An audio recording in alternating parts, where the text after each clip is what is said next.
All right, hello, and I want to welcome you into what I'm calling the science of COVID.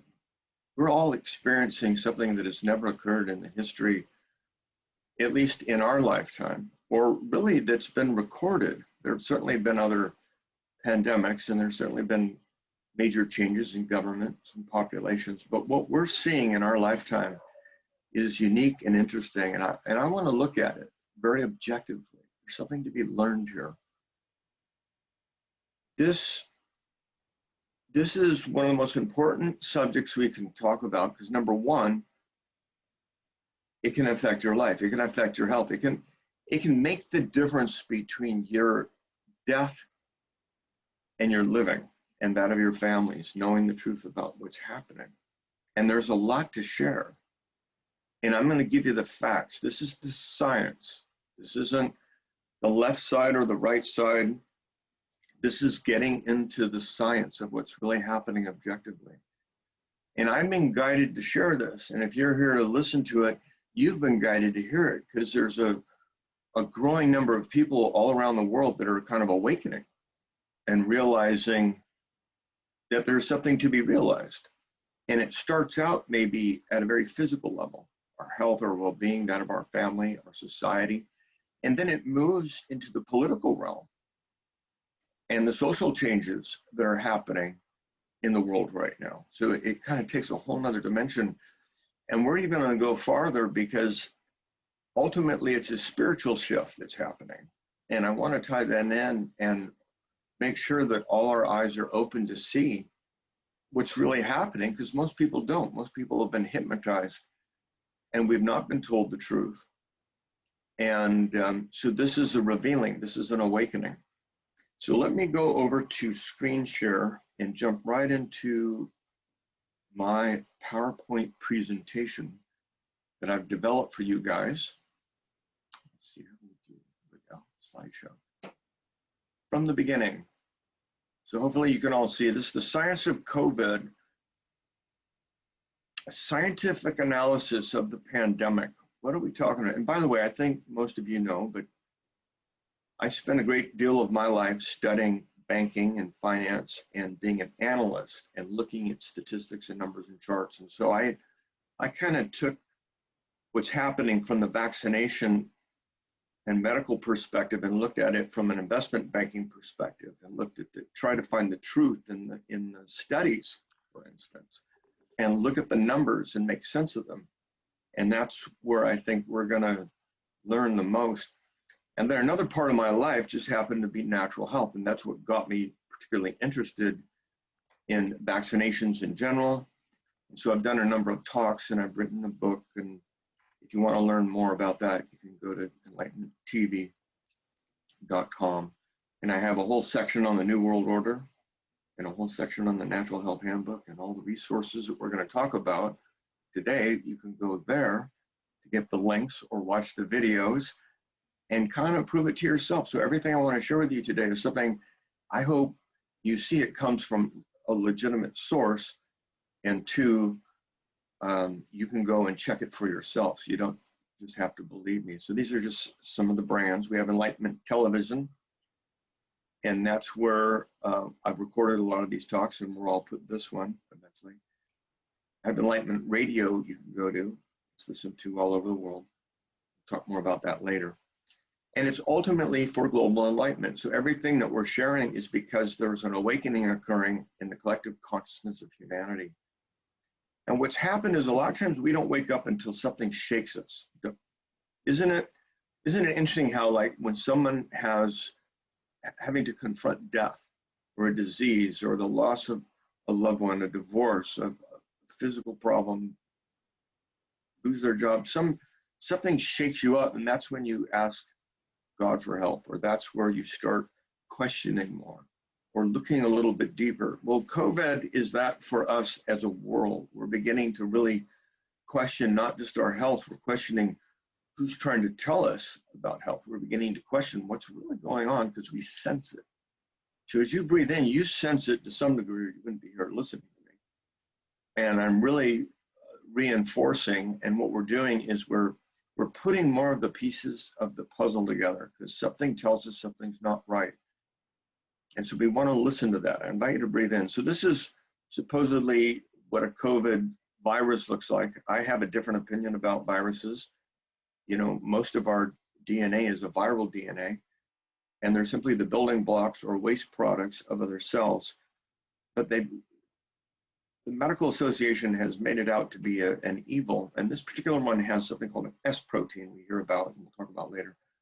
And that's what these big nodules are sticking out.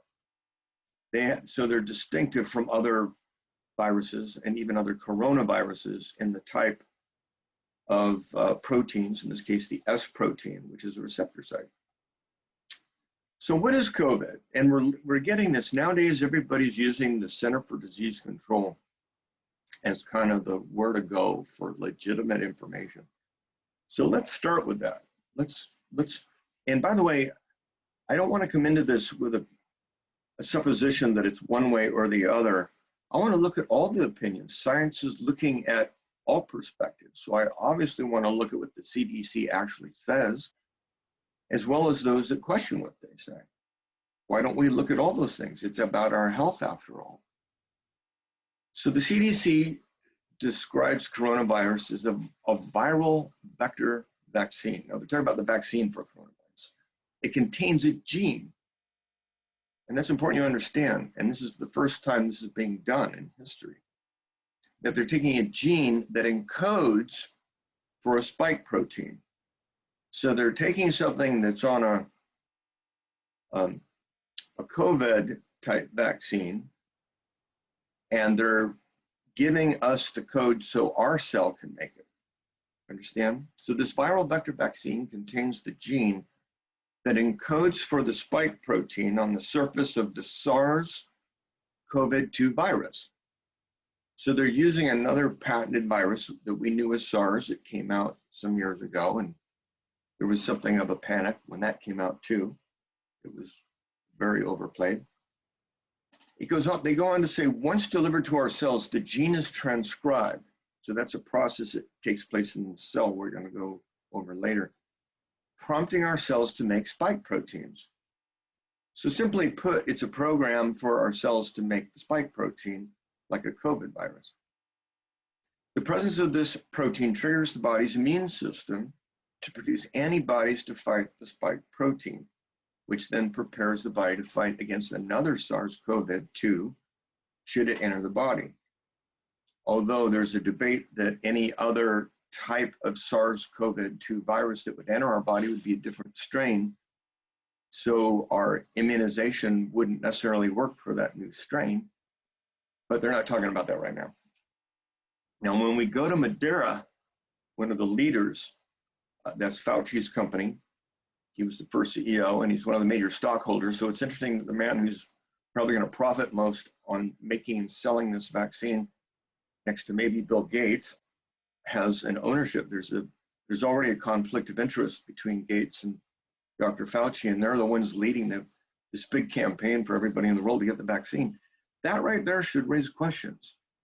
That used to be considered out of integrity and even immoral to do that.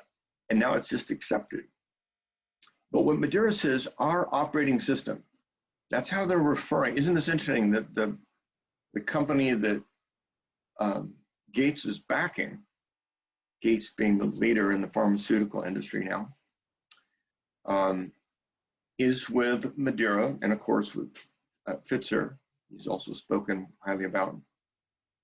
But they're calling it an operating system, and that's what Bill Gates got famous for, creating the world's first universal operating system for a computer.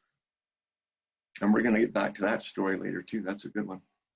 But they say by recognizing the broad potential of the mRNA science, we set out to create an mRNA technology platform that functions very much like an operating system on a computer.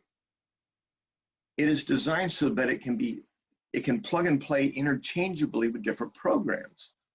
So they want to be able to go in and out of your DNA and put different things in it, right? Or take something out, like an app. He says this unique mRNA sequence that decodes for the protein is what they're making. That's step one. One of the first points I want to make that's really important, and it's never talked about, and this is a theme we're going to come back to again and again, how come we don't hear about this in the press? Well, there's a very good reason for that we're going to address upcoming. But right here, because I want to make sure you know, you can go and look all this up for yourself. Here at the Patent Office, the U.S. States Patent, here's the number. Note that it's dated May 22, 2007. It's a coronavirus isolated from humans. I just want you to know that this is a patented product that they've been working on for years. And the one that is been cycling, and there's already several variants of it, by the way. It's not talked about much. But different people have different patents. Here's another one that was made in 2017, coronavirus. So I want you to know that, and the reason they do that is then when they make an antidote or a vaccine for such a virus, they can own the patent. Owning the patent can help them make money. Well, who owns the patent? Ultimately, these have all been bought up by guess who? Bill Gates. So isn't it amazing? Bill Gates owns the patents for it now. He owns the coronavirus, essentially. He owned the vaccine for it. He owns the lab where it potentially was first made or where it was first released, and we're going to go and study that. So it's his brainchild. And what is it? Well, when it first came out, one of the first things, you'll see that it was thought of as a biological weapon. Matter of fact, Dr. Francis Boyle, who's the director of the Bioweapons Act, he was the guy our Congress put together to kind of say, well, what is a bioweapon? And they were trying to create laws globally so that we wouldn't flood the world with viruses that could kill people or go out of control. So he's a world expert on bioweapons, and he and his staff worked on creating the very laws that we have that restrict them.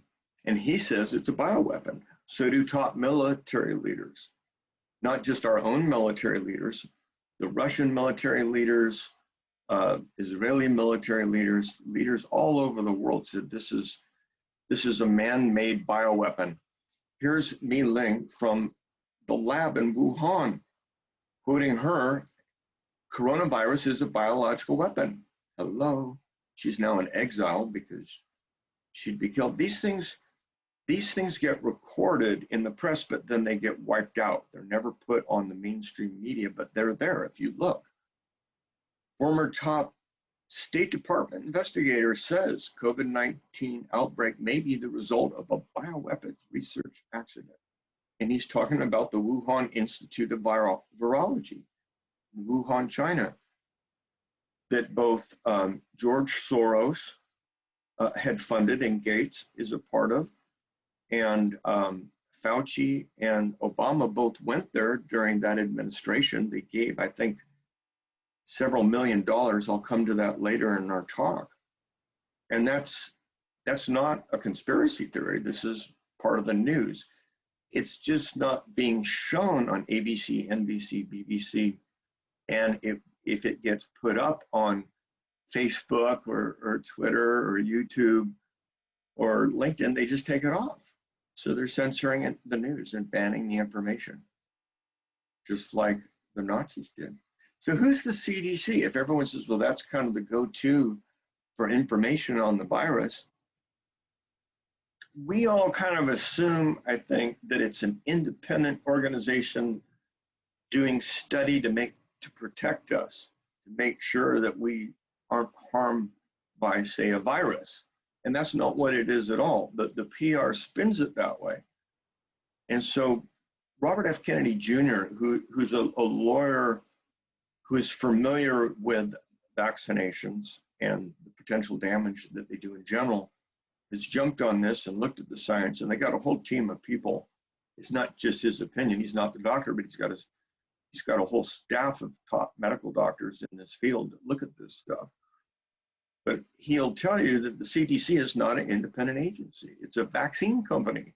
The CDC owns over 20 patents, and they sell about $4.6 billion every year. So they don't they're not an independent voice, and they're not looking after us. We got to kind of destroy that myth when you keep hearing, and most of their numbers have been distorted. You have to adjust or look at the other factors when you look at their numbers. We'll get to that too. Who funds it? Well, guess what? The Bill and Melinda Gates Foundation, and here's Pfizer, the guys that are making the vaccine for the coronavirus are the biggest contributors to the CDC.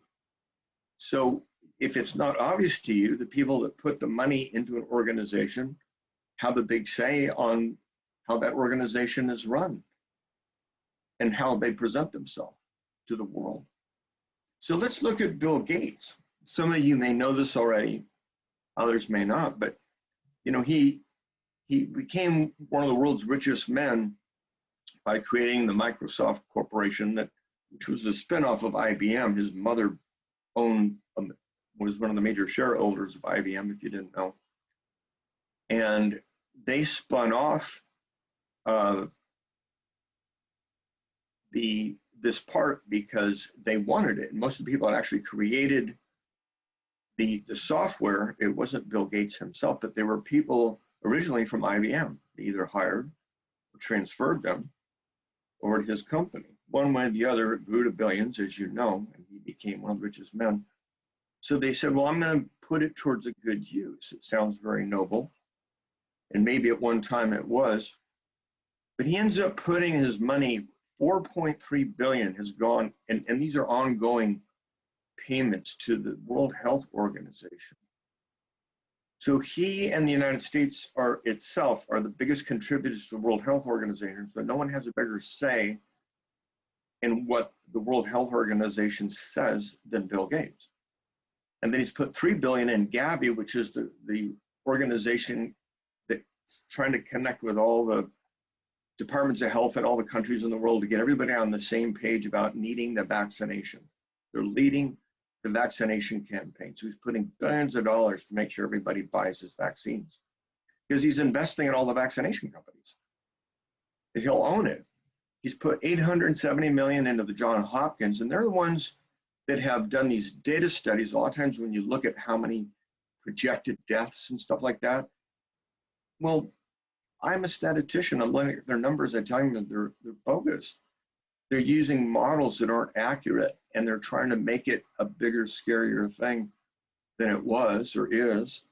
He's put 18 million over in the National Institutes of Health with Fauci. Dr. Fauci was the chief medical officer for. And Fauci, again, is incentivized financially to promote the vaccinations too. And we'll talk a little bit more about him. One of the scarier ones we're going to put more attention on is Microsoft and Gavi's investment in ID 2020. So a lot of people think this is a conspiracy theory, but it's all online. They have their own website. They've had seminars. They're already doing all they can to promote the idea that everybody in the world gets a digital ID and that it can be tracked, and it be tracked through the 5G. And people just don't want to believe it, even though they spell that out. It's been planned, and the technology already exists.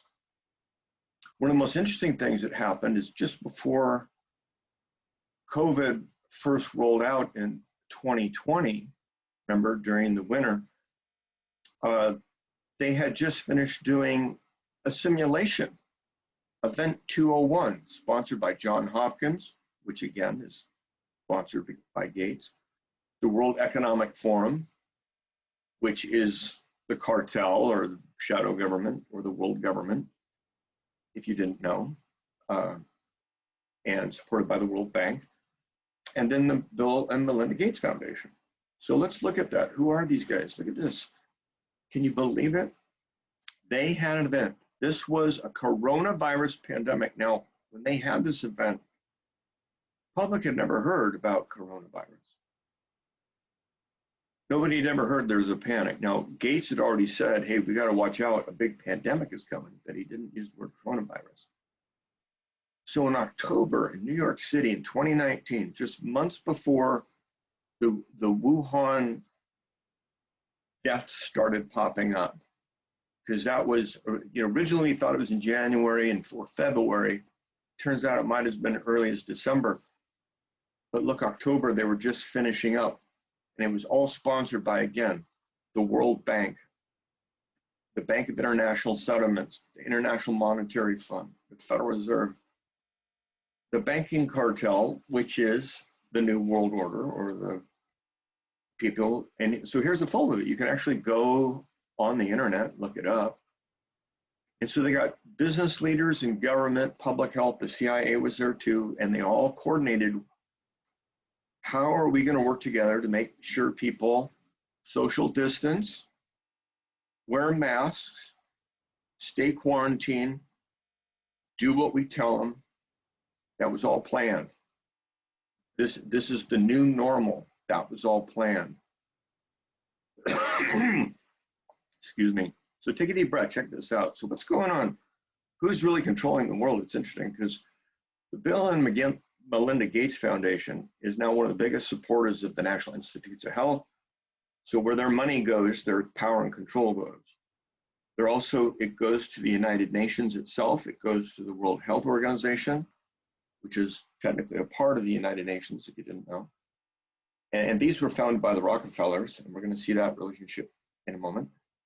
And then Bill Gates also is one of the biggest sponsors of the CDC. This is a great, go to band video to find this stuff, by the way. They have all kinds of information. So how come we're not hearing about this, if all this is true? And here's where people like to say it's a conspiracy theory. This is a kind of programming. It's known as cognitive dissonance. When you hear conspiracy theory, you've been conditioned. All human beings that watch the news at all, a wall will go up, thinking, "Oh, that's silly." As soon as they hear conspiracy theory, because it's a way the media or the CIA has used to program us to stop thinking about things that maybe we need to think about. So if they tell us as soon as we hear this word that we will no longer listen, then we will naturally shut off. And that's part of the reason why most of the world's kind of hypnotized and not seeing what's happening, because they could all do the same research I did, as an example. So if you didn't know, the Council on Foreign Relations was founded back in 1921, and this by the Rockefellers and by the Warburgs and the Rothschilds, the people who were the richest people in the banking and part of the intelligentsia, really, that wanted to create a one world government. This is the explicit desire of Rockefeller himself, what he called Fabian socialism, where democracy is really kind of clumsy in a world government. We need a world government run by people that know how to run a government. And those, he thinks, are the bankers and the intelligentsia, which tend to be them.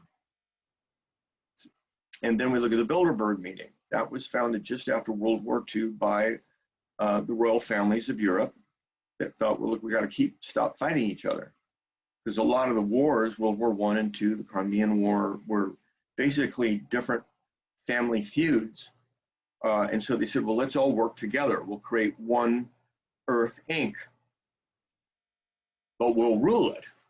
So there's the Anglo-American cabal, you might say, and they meet every year since 1954. It was founded by the House of Orange, Queen Beatrice, and of the Netherlands. And they're related, if you didn't know, to the House of Windsor of England.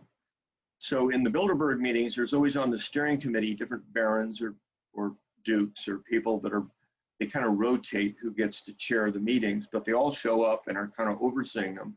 And then it's the world bankers, and then you'll see the heads of these conglomerates. And they're told what they can and cannot put in the press, what they're supposed to spin in the media. This is where they get their marketing. So think of this as the board of directors meeting for World Inc. And then as Asia began to emerge, China, at first Japan and then China, they kind of asked for a seat at the table.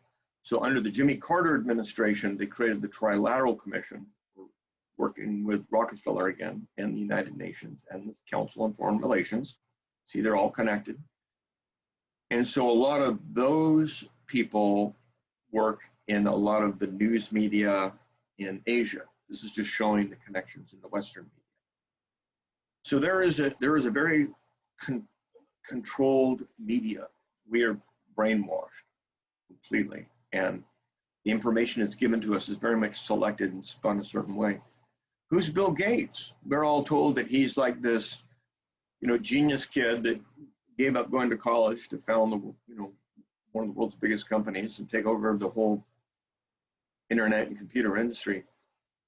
He is no doubt a brilliant man, has a good mind, but what you may not know is one of the first things he did is he was developing software. Back then it wasn't the internet. Internet hadn't existed yet. It was called the DARPANET. I was working on it back then. I was first programming using key punch cards. And I remember when he was developing this software, one of the first things he did is developed a virus. And he sent it out through the network and he crashed computers all over the world. He became famous for that. He is the man that invented the world's first computer virus. Then he turned around because he had already created a software that would prevent your computer getting a computer virus. So he turned around and sold his software to DARPA, or to those people that were using the DARPANET or the ARPANET before it became internet. And then of course later, as he developed a software system for the masses, the Microsoft, what was called the Microsoft software, he put this antiviral software into his software package. Like if you didn't use his package, chances are you would be attacked. So he was kind of famous for being devious in that way. And we won't go into all his lawsuits and how the company became a monopoly. But look at the sinisterness of him now working and supporting a lab that is, we are told, may have been the ones that created the coronavirus to begin with, and then him going through all this effort, all this money on his MSNBC. NBC is MS, Microsoft NBC. And so he's now a controlling partner in NBC. What you hear on NBC is this constant, boy, you better get a vaccination, and scaring people to get it. So he'll have this annuity of people having to get his snake oil injected into you every year, year after year, maybe several times a year for the rest of your life. Every person in the world, it's the greatest Ponzi scheme ever invented. Now, who's his dad? You'd have to know, how did he get? You see, when people get really big, most people don't realize there was someone behind them. Even movie stars, there's someone that's supporting somebody's rise to fame and power. His dad, William Gates Sr., were partners with the Rockefellers. Here he is with David and Rockefeller Jr. So, who are the grandsons of John D. Rockefeller, the founder of Standard Oil, the monopoly oil baron, whose father was a snake oil salesman, interestingly, Bill. So their whole family's been corrupt, and that's a whole book in itself. And David's the one that's promoting the New World Order. He's not shy about it. And his dad, or Bill Gates' dad, that is, William Gates, was partners with the Rockefellers in creating something called the eugenics movement, which is basically weeding out the lower bred human beings and lowering the population of the world. It was the inspiration for Adolf Hitler's extermination camps. He read the work of Gates and Rockefeller, and the other one was Ford. Ford was very much into this, and Carnegie, the big barons of the Industrial Revolution. So Gates, who himself was on Planned Parenthood on the board, his father promoted the eugenics movement, and the people, the money behind him, and the Rockefellers who were behind them, because he's partnering with the Rockefeller Foundation. Their goal is to reduce the population of the earth by over 90%. And they're making a vaccination that has a long history of sterilization, and him talking about needing to sterilize, which we're going to talk about. This is them all at the Carnegie. They're all a member of the Carnegie Foundation. So here's Judy Woodruff with Anthony Fauci. And I just wanted to point out that here's Bill Gates Sr. This is Lady Annenberg and Lady Astor. This is George Soros. This is David Rockefeller. You see, so they're all part of a group. They're all part of a class. They're all working together. They have a goal. And this is it. Here's Bill telling us for himself. The world today has 6.8 billion people. That's heading up to about 9 billion. And if we do a really good job on vaccinations, healthcare, and reproductive services, we could lower that by 10 or 15%. And he's been asked, he's said this several times, and he's been asked about it several times because, of course, it was very eye-raising. And at first, he was quite cavalier about it. He also has used this formula below that CO2 equals P times S times E times C. So people times services that are used by per person times the amount of energy for that service times the amount of CO2 gives you the total CO2 going into the atmosphere, which is destroying the world.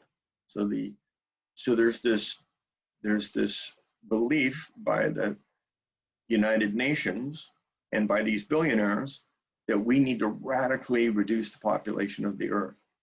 The P is what needs to go down. And when Bill did his TED talk, he made that very clear. We have to radically reduce. And so this word, some people say 85, say 90%.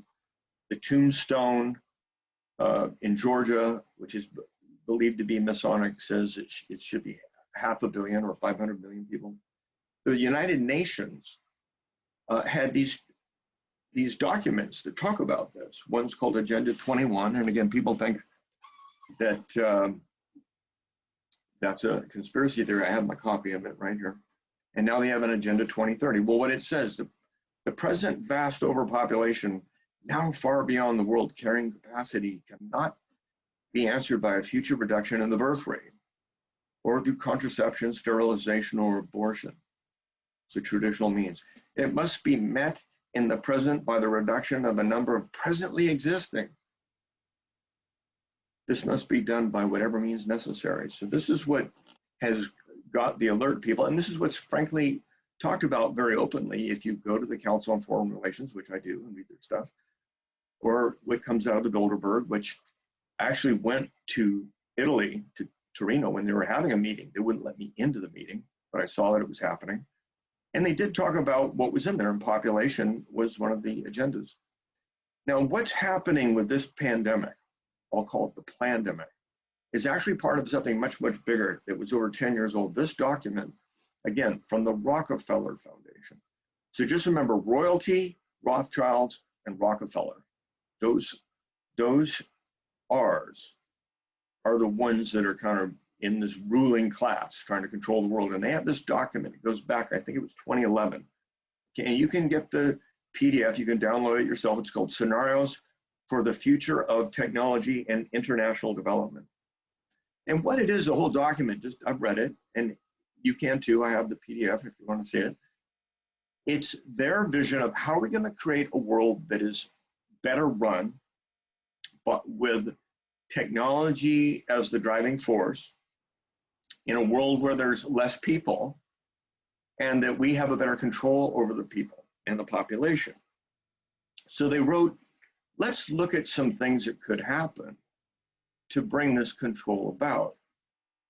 And I think it's page around 13 to 18, this area there, they're calling it lockstep. There's a chapter. It says, a world of tighter top-down government control and more authoritarian leadership with limited innovation and growing citizen pushback. So this is a scenario they're suggesting could help bring about this world they want to create. So they're kind of saying, these are some things we can do to bring this about. How can we bring about this new world order where we're basically, it's called Fabian socialism in the view of Rockefeller. Instead of a Leninist, Stalinist state, there's a gradual takeover and control of the masses that they're actually going to want it. So let me read you what it says. And this is a scenario saying this year, the pandemic that the world has been anticipating for years finally hit. Unlike 2009's H1N1, this new influenza strain originating from wild geese, they say, was extremely virulent and deadly. Even the most pandemic prepared nations were quickly overwhelmed when the virus streaked around the world, infecting nearly 20% of the global population and killing 8 million in just 7 months. A majority of them healthy young adults. The pandemic also had a deadly effect on the economies. International mobility of both people and goods screeched to a halt. So they're imagining, okay, air flights screeched to a halt. Debilitating industries like tourism and global supply chains all came to a halt, just like what happened, right? Even locally, normally bustling shops and office buildings sat empty for months, devoid of both employees and customers. So this is what they're thinking they're going to need to do to bring this about. The pandemic blanketed the planet, but disproportionate numbers died in Africa and the Southeast Asia, where the population is most dense. So, and then the people rejected this. They stood up. We can go back, and I don't want to just read you pages of information, but see, first, here's some highlights. First, the notion of a more controlled world gained wide acceptance and approval because of the chaos. People were looking for, leadership. It says citizens willingly gave up some of their sovereignty and their privacy to more paternalistic states in exchange for greater safety and stability. Let that sink in, you guys. This is how they're devising. They bring about a new world order. They put out this pandemic. It scares people, and so people are willing to give up their sovereignty. That's really the goal. It's not that, oh, gee, now people are more healthy because we found a virus that helps people stay alive. Not at all. That they accept less privacy, that they accept more dominion over their life. Citizens were more tolerant, even eager for the top-down direction and oversight, and national leaders had more latitude to impose order in the ways they saw fit. Look at this. Biometric IDs for all citizens. For example, tighter regulation of key industries. This goes on and on. All the stuff that they're doing. Matter of fact, they talk about the new normal. That wasn't just invented. That was planned to be used when they were going to try and take over the world. So to keep 6 feet apart, wearing the mask, those were all psychological, that's part of psychops. The mask wearing, cutting off the expression of the face, people becoming numb, people taking control. This is psych warfare. So what do we know about the Rockefeller Foundation? You can look this up for yourself if you want to know more. But it's basically the first staged event. All the things that we had gone through were planned by them. All the leadership of the world knew that this was coming. And then you had event 201 to say, okay, here's our dry run. Are all you guys all ready for this? And they kicked it off, and the news cycle started doing their spin, convincing us that we need to be scared. And that's where we're going with it. So look at, just real quickly, the Rockefeller Foundation. What are they famous for again? Eugenics. Creating the American Medical Association. So they, the Rockefellers, are the most invested in the companies making money in medicine. They own it. They own the journals. They own everything about it. Everything that they have is to drive people to medicine. It's one of the most profitable industries in the world. Heart disease, cancer, some of the biggest margins on return on investment. The only thing bigger is vaccinations. They're also behind the big government monetarism, which is where the banks have control over how money is spent in a government or around the world. And finally, MK Ultra, that we're going to come to later. So take a deep breath. Let's see where this is going. This is going to get actually kind of fun, but I want to make sure you're connected. So let's look at some of the mythologies and understand to really understand what's happening. Here's Gary Mullis. He's actually the inventor of the PCR test. And he has been trying as hard as he can to tell the world, this test does not tell you that you're sick or not. It doesn't tell you if you have COVID or not. Matter of fact, he says, if you run the test enough, you're gonna get a positive result, whether you have COVID or not. But they're shutting him out because it's convenient to use this test to try and give, because more people or not are going to get test positive, that they like that because there's an incentive for them to have positive test cases. But Terry says, I should say, PCR is just a process that is used to make a whole lot of something out of nothing. It does not tell you that you're sick. It does not tell you that a thing that you ended up with is COVID. It really wasn't going to tell you. So this is him telling the world, here's what the CDC tells doctors. Guidance for certifying deaths due to coronavirus disease, 2019 COVID. In cases where the definitive diagnosis of COVID-19 cannot be made, but where it's suspected or likely, it is acceptable to report COVID-19 on the death certificate as a probable or presumed cause of death.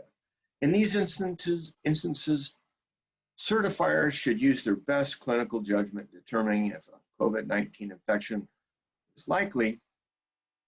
However, please note, testing for COVID-19 should be conducted whenever possible to come to that conclusion. And sooner or later, if you do the PCR test, you're going to come to that conclusion. And if you didn't know, doctors or hospitals, probably more often, will make money if it's COVID, and they won't get that money if it isn't COVID. So there's a financial incentive to keep marking COVID. We're going to go into this more too. But let's look at the perspective. What I've noticed is, and on this chart, you're going to see that ways of putting pandemics in perspective. On the left side, it's the history of pandemics. So they have kind of a pictorial graph here of the size of something that looks like a virus. So we look at all these viruses that have come down through history, dozens and dozens of dozens. And when we finally come down to COVID, it's this little pink one. It's hardly noticeable in the list. And so when I see that there weren't massive amounts of people dying, I started questioning. I drove to during the 2020 pandemic, and again in the 21 pandemic. I drove to our biggest hospitals. I walked into the hospitals. I talked to the staff that I could, that would talk to me. I talked to, in 2020, they were laughing. People like the valet at Hoag Hospital and at Mission Hospital. I walked in there, I said, where are all the people with COVID? He goes, dude, it's so much nonsense. There's no pandemic. He's going, I haven't seen a single person. He says, there've been some sick people. Same thing with the ambulance drivers. And there are actually signs that say event. And there were guards, eventually armed guards came and said, I'm sorry, you have to leave. And you're not supposed to be asking questions. Well, why? I did it again at Mission Hospital. Where's all the people with COVID? I went over to this emergency testing stations because they were expecting crowds of people. They were empty. I did it myself so I could see with my own eyes. And then I did it again in 2020 and I saw the same thing. So where's the pandemic? Here's a chart. I believe this is UN data. Black Death, you can see, okay, wow, that really was big. Plague of Justinian, great small pox plague. You know, so over the years, Spanish flu, of course, very famously. Look how big the Spanish flu is. Third plague, HIV. And here at the very bottom, here's COVID-19. But you have to look really, really hard because the death number is like 0.03%. And that's including the skewed numbers, the numbers that got exaggerated, which I'm going to get into here in a minute. The total deaths still were literally insignificant. So let's look at the next page. COVID has no effect on the death rate. So at Johns Hopkins University, this is November 26, 2020, Michael Swade is reporting. This comes out from the Brand report. COVID has no effect on US death rate, says. This is the first pandemic. Here's the ending quote in the conclusion. Therefore, according to Brand, who did this study, and it was, you know, of course, a very big study, peer-reviewed. Not only has the COVID-19 had no effect on the percentage of deaths of older people, because it's really scary for older people, right? He's saying COVID-19 has had no effect on the percentage of deaths of older people. Not only that, it's had no increase in the total number of deaths, period, which means there's no pandemic. If the total number of deaths in a population doesn't go up as a result of any disease, then it's not a pandemic. It's just a normal year. People die of, it's sad that they die of various viruses, usually that are triggering the pneumonia, and it's the pneumonia that's hurting people. And that occurs when there's a compromised immune system, regardless if there's a virus matter. The Hopkins study also says all of this points to there being no evidence that COVID-19 created any excess deaths. Total death numbers are not above normal death numbers. We found no evidence to the contrary, period. It's there. Here's another number from USA Today. Where's the pandemic? Even they questioned it. So if you look at the years 2009, 10, 11, 12, 13, 14, going on all the way up to 1920, it shows you the total number of deaths. This is, again, for 2020 at the end of the year. And we see from 2019 to 2020, it hardly goes up. Matter of fact, end of year number, it slightly goes down. What about the world numbers? So we go over here to this other graph. And this is from many different sources are using this, but this is showing the top causes of death around the world. And of course, heart disease, look at heart disease, way over here, cancer, way over here, accidents, down, keep going down, lung disease, stroke, Alzheimer's, diabetes, influenza, kidney disease, suicides, liver disease, sepsis, high blood pressure, Parkinson's disease, they're all over COVID. Here's COVID, this little sliver, this little blue line. It hardly compares. There's not any other real disease. Under it is a lung obstruction, some kind of an accident. And the suicides are more than double the COVID deaths per day. So on a world level, it's not a pandemic. Let's get some more updated information. Let's see if it makes a difference. Next slide is world death rates up to 2021. So again, let's look at the rate of death around the world. In 2018, 7.54, 2019, 7.57, so slightly higher, 0.44%. In 2020, it's 7.61. So it really didn't go up that much. Matter of fact, it went up another 0.44. It went up as much as it did the year before. If there was a true pandemic, it wouldn't just be going up the same amount, it'd be going up more. It would be increasing at an increasing rate. We'd see some kind of spike.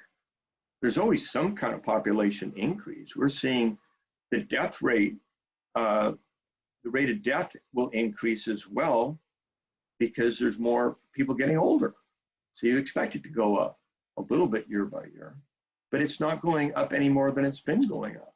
And this information tells us very clearly, up to 2021 at 7.645, that's only a 0.30. So it went down from 0.44 increase per year to 0.40. It went down 0.01%. That's not a lot, but it's kind of showing you it's not really going up.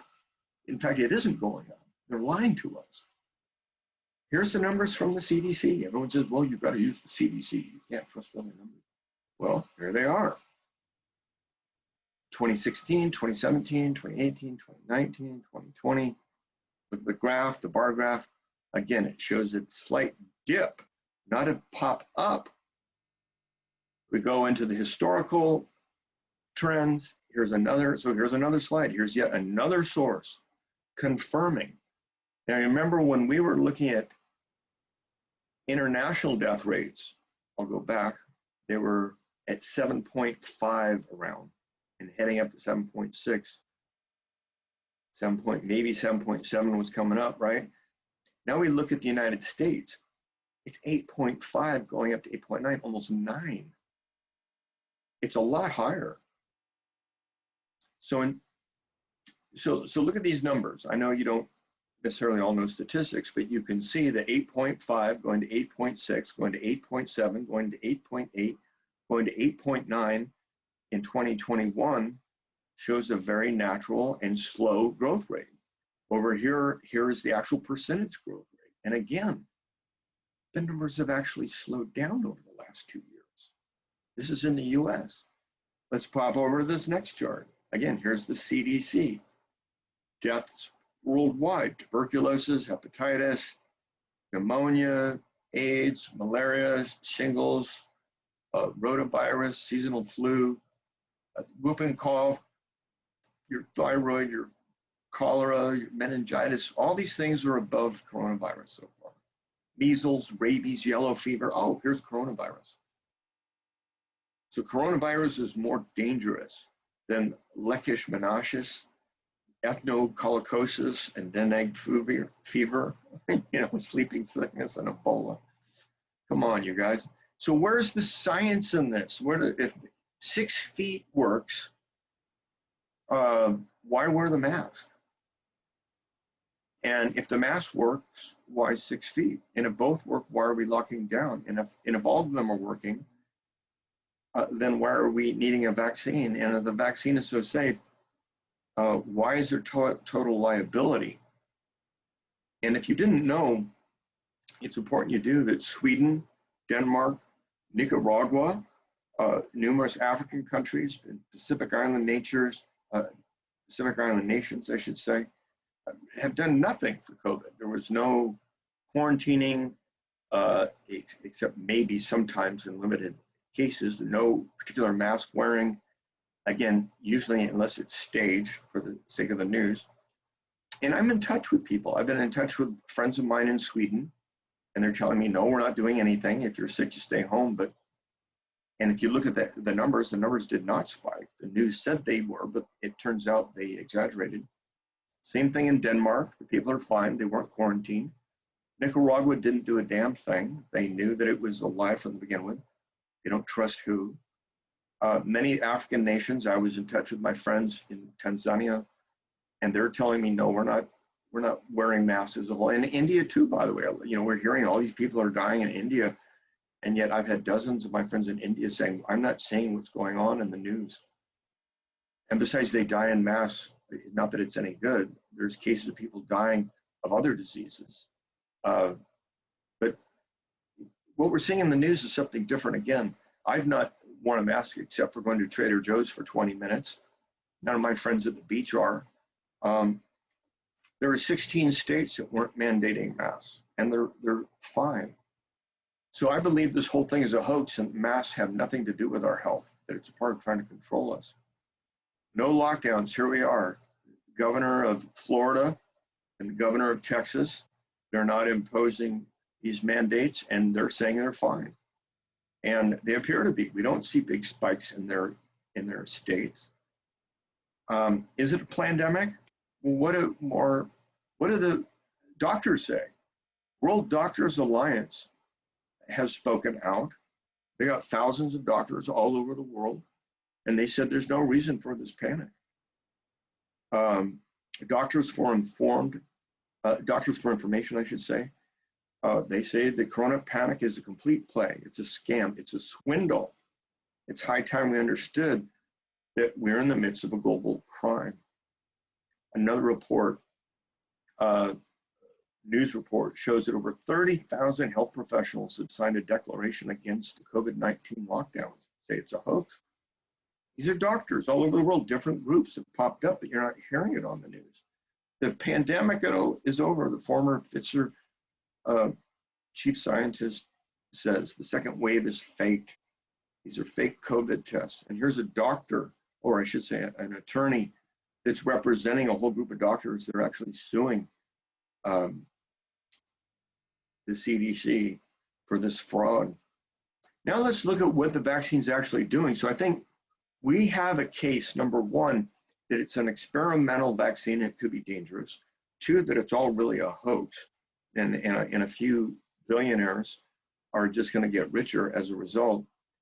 But it's also that it's doing a lot of damage, that there's something more cynical at stake. So I want you to see this. This is the VAERS, V-A-R-E-S, is where someone who gets a negative reaction can report and prospectively get compensation from the government if they can prove it was a result of the vaccination. But hospitals and doctors are very much non-incentivized to allow that to happen. They don't want to claim that the reaction was a result of the vaccination. But even now, if you just go down to this graph in the lower left corner, you can see the number of reactions, which is gigantic. If you actually study the subject, you learn that the amount of injuries from vaccinations is going through the roof, and it's one of the most underreported stories. But even on this graph, you can see, oh my God, this is dozens of times more than there's ever been. There's a giant reaction. So let's talk about what are they doing. Everyone take a deep breath. This is going to get fun. Let's get smart, because wisdom is power. Now we're getting kind of wise that this may be a hoax. What is it? What are they trying to do? What is this going to do to us if they inject us with this? This is genetic engineering. Well, on this slide, I have a picture from the CDC itself. So it shows a little virus. It shows an injection needle. It shows a little red line that represents a snippet or a little section of gene that's in the RNA. It says mRNA vaccines are made using genetic material from the SARS virus. It cannot cause a SARS infection since you don't have the whole virus. But, okay, I could argue that, but I'm going to just move on. mRNA acts as a blueprint that instructs healthy cells to start producing the same characteristics like those outer spike proteins that are found on the SARS virus. It's so nasty. So it's going to show your healthy cells how to make these nasty things and put them on your healthy cells. And that's what the picture actually shows. It shows this green little cell over here. It shows this plus the snippet. And now we've got one of your green healthy cells all covered in these red nasty S proteins. And the very next slide, it says these spike proteins trigger your immune system. Well, no kidding. You don't want red spiky things in your immune system, in your body, because it's not good for it. Clearly, that's why your antibodies go after it to destroy it. So they're saying, well, that's good. Like these spike proteins are going to trigger your immune system respond. And by learning to recognize and destroy the spikes with the immune cells. So what they're saying is the next time there's a COVID-like virus, your body's going to already be able to make these antibodies. So they're claiming your immune system's going to be stronger, but what you're really doing is you're showing your body a way to create something that's not good for you. Even if your immune system is able to respond to it each time, how do you know it's always going to be able to do that? They have not been able to prove they can stop or control that process. And I've looked for those studies. It's very hard to get the information, by the way. They don't make it easy for the public. So that's a concern I would have, before I would allow myself to be injected personally. The other question we want to ask ourselves is what's in it? So I've got a snippet, I've got a copy of Pfizer, and different ones have different combinations. The real point is the gene. There are different salts and stabilizers they'll put in. And they also often put in, as Pfizer has done here, potassium chloride, which they say is an adjuvant. Just like when they put micro or nanoparticles of aluminum or mercury, thimerosal, and different kinds of MMR vaccinations and so forth as a preservative and as an adjuvant. So it will both keep it so it doesn't go bad, and also because it will help trigger an immune response. Well, no kidding. Your body it'll kill you. Matter of fact, potassium chloride is the same drug they use to inject into death row inmates. So I think it's safe to assume they're not putting so much potassium chloride in any individual shot that it's just going to kill you. But no doubt people are going to be sensitive to this substance and that it could create a pretty big reaction. There are other ingredients too we'll get to here in a minute. There was also an argument, so take a deep breath, because so much of this is being promoted by people we knowingly want to reduce the world population. We know that because of Bill saying it, and it being in written literature and being a part of the culture he grew up with and all the people he associates with, the Rockefellers, Fauci, and the whole group, the royal families, they all want to lower the population of the world. And sterilization and creating infertility is one of the most often suggested ways to do it. So a lot of countries have experienced sterilization from different immunization experiments in particularly Africa and other third world countries. India is another one. So the Gates Foundation is getting kicked out, as this article explains. Global push for vaccinations target Africans amidst infertility claims. So they don't want the vaccinations because they're concerned, oh, you're going to try and sterilize us again. This is known all through Africa. When I went to Africa, they asked about this. They were concerned. So there's two different comments we want to make on a study that was done by doctors, peer-reviewed, about the vaccination. Point one is the formation of so-called non-neutralizing antibodies can lead to an exaggerated immune reaction, which is what I was just talking about. How do you know it's not going to just keep going? When's it going to stop? Especially when the test person is confronted with a real virus after the vaccination. This so-called antibody depressant amplification, or ADE, has long been known from experiments with coronaviruses in cats, for example. In the course of these studies, all the cats that initially tolerated the vaccination died after catching a wild vaccination. So the body did the opposite thing than create a proper immune response. It overreacted to the coronavirus that it was exposed to, and that's what killed the cat. Do you understand that? See, no one's really explaining this. So I feel like I feel I'm being guided by the divine to tell you this, tell the world, because you should know these facts. This isn't me, this is doctors, and other doctors know this and report this too. Here's another point. The vaccinations are expected to produce antibodies against spike proteins of the SARS virus. We've already established that, nobody questions it. However, these doctors say, spike proteins also contain Cysteine homogeneous proteins, which are essential for the formation of a placenta in mammals such as humans. So this could potentially, they're not saying it is, they're saying this could potentially affect the production of the proteins you need in a placenta to create life, in other words. It must be absolutely ruled out, these doctors say, that the vaccine against SARS could trigger an immune reaction against this Cysteine-1 protein. Otherwise, infertility of an indefinite duration could result in vaccinated women. That's their opinion. That's not mine. In addition to the potassium chloride, these guys said the mRNA vaccine from the biotech Pfizer ingredients box contains polyethylene glycol, which is PEG. 70% of people develop antibodies against this, which means that they can go into an allergic reaction. This could be potentially fatal for people. In other words, they have a hard time breathing. I want you to think about that. The vaccination could actually create a potential breathing problem, and it could potentially make you infertile.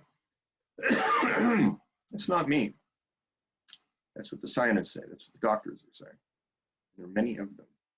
Okay, here's another one. Vaccinations may spread COVID. Vaccinations could spread COVID. Well, in fact, it's been known that a lot of vaccinations were the cause of diseases. Even Salk, who invented the polio vaccine, in the end of his life, we're saying most of the cases of polio that we find today are the result of people getting a polio vaccination. Oh, shoot. Here we go. Uh-oh. Yeah, just zip ahead. I hit click and it forwarded to the next slide. And I want to address this point. This is a really important point before I move on. Does the injection work? The COVID injection is not even known to stop the spread of COVID. Think about that. They all want you to get an injection, and yet they're not saying it prevents the spread of COVID. Let that sink in. Dr. Larry Corey, who oversees the National Institutes of Health COVID-19 vaccine trials, said just in November of 1920, the studies aren't designated to assess transmission. They don't ask the question. We don't even know. There's no information. And another point that was brought up, and that the FDA confirms, you see, I have the links right here so you can look this up for yourself. The first vaccination dose correlates with an increased COVID-19 infection rate. So it's suspected COVID-19 cases that occurred within 7 days after any vaccination were 409 in the vaccinated group versus 287 in the placebo group. Almost twice as many people or animals got the vaccination, or people actually in this case, got the vaccination than the people that didn't. And this is coming from Pfizer itself. Here's another study. It says the vaccine doesn't prevent coronavirus infection. It says, well, it'll help prevent serious illness. That's the claim. But here's the most important of the slides. So everyone take a deep breath. You've got to almost take a breath. It's so much information. I want you to clear your head.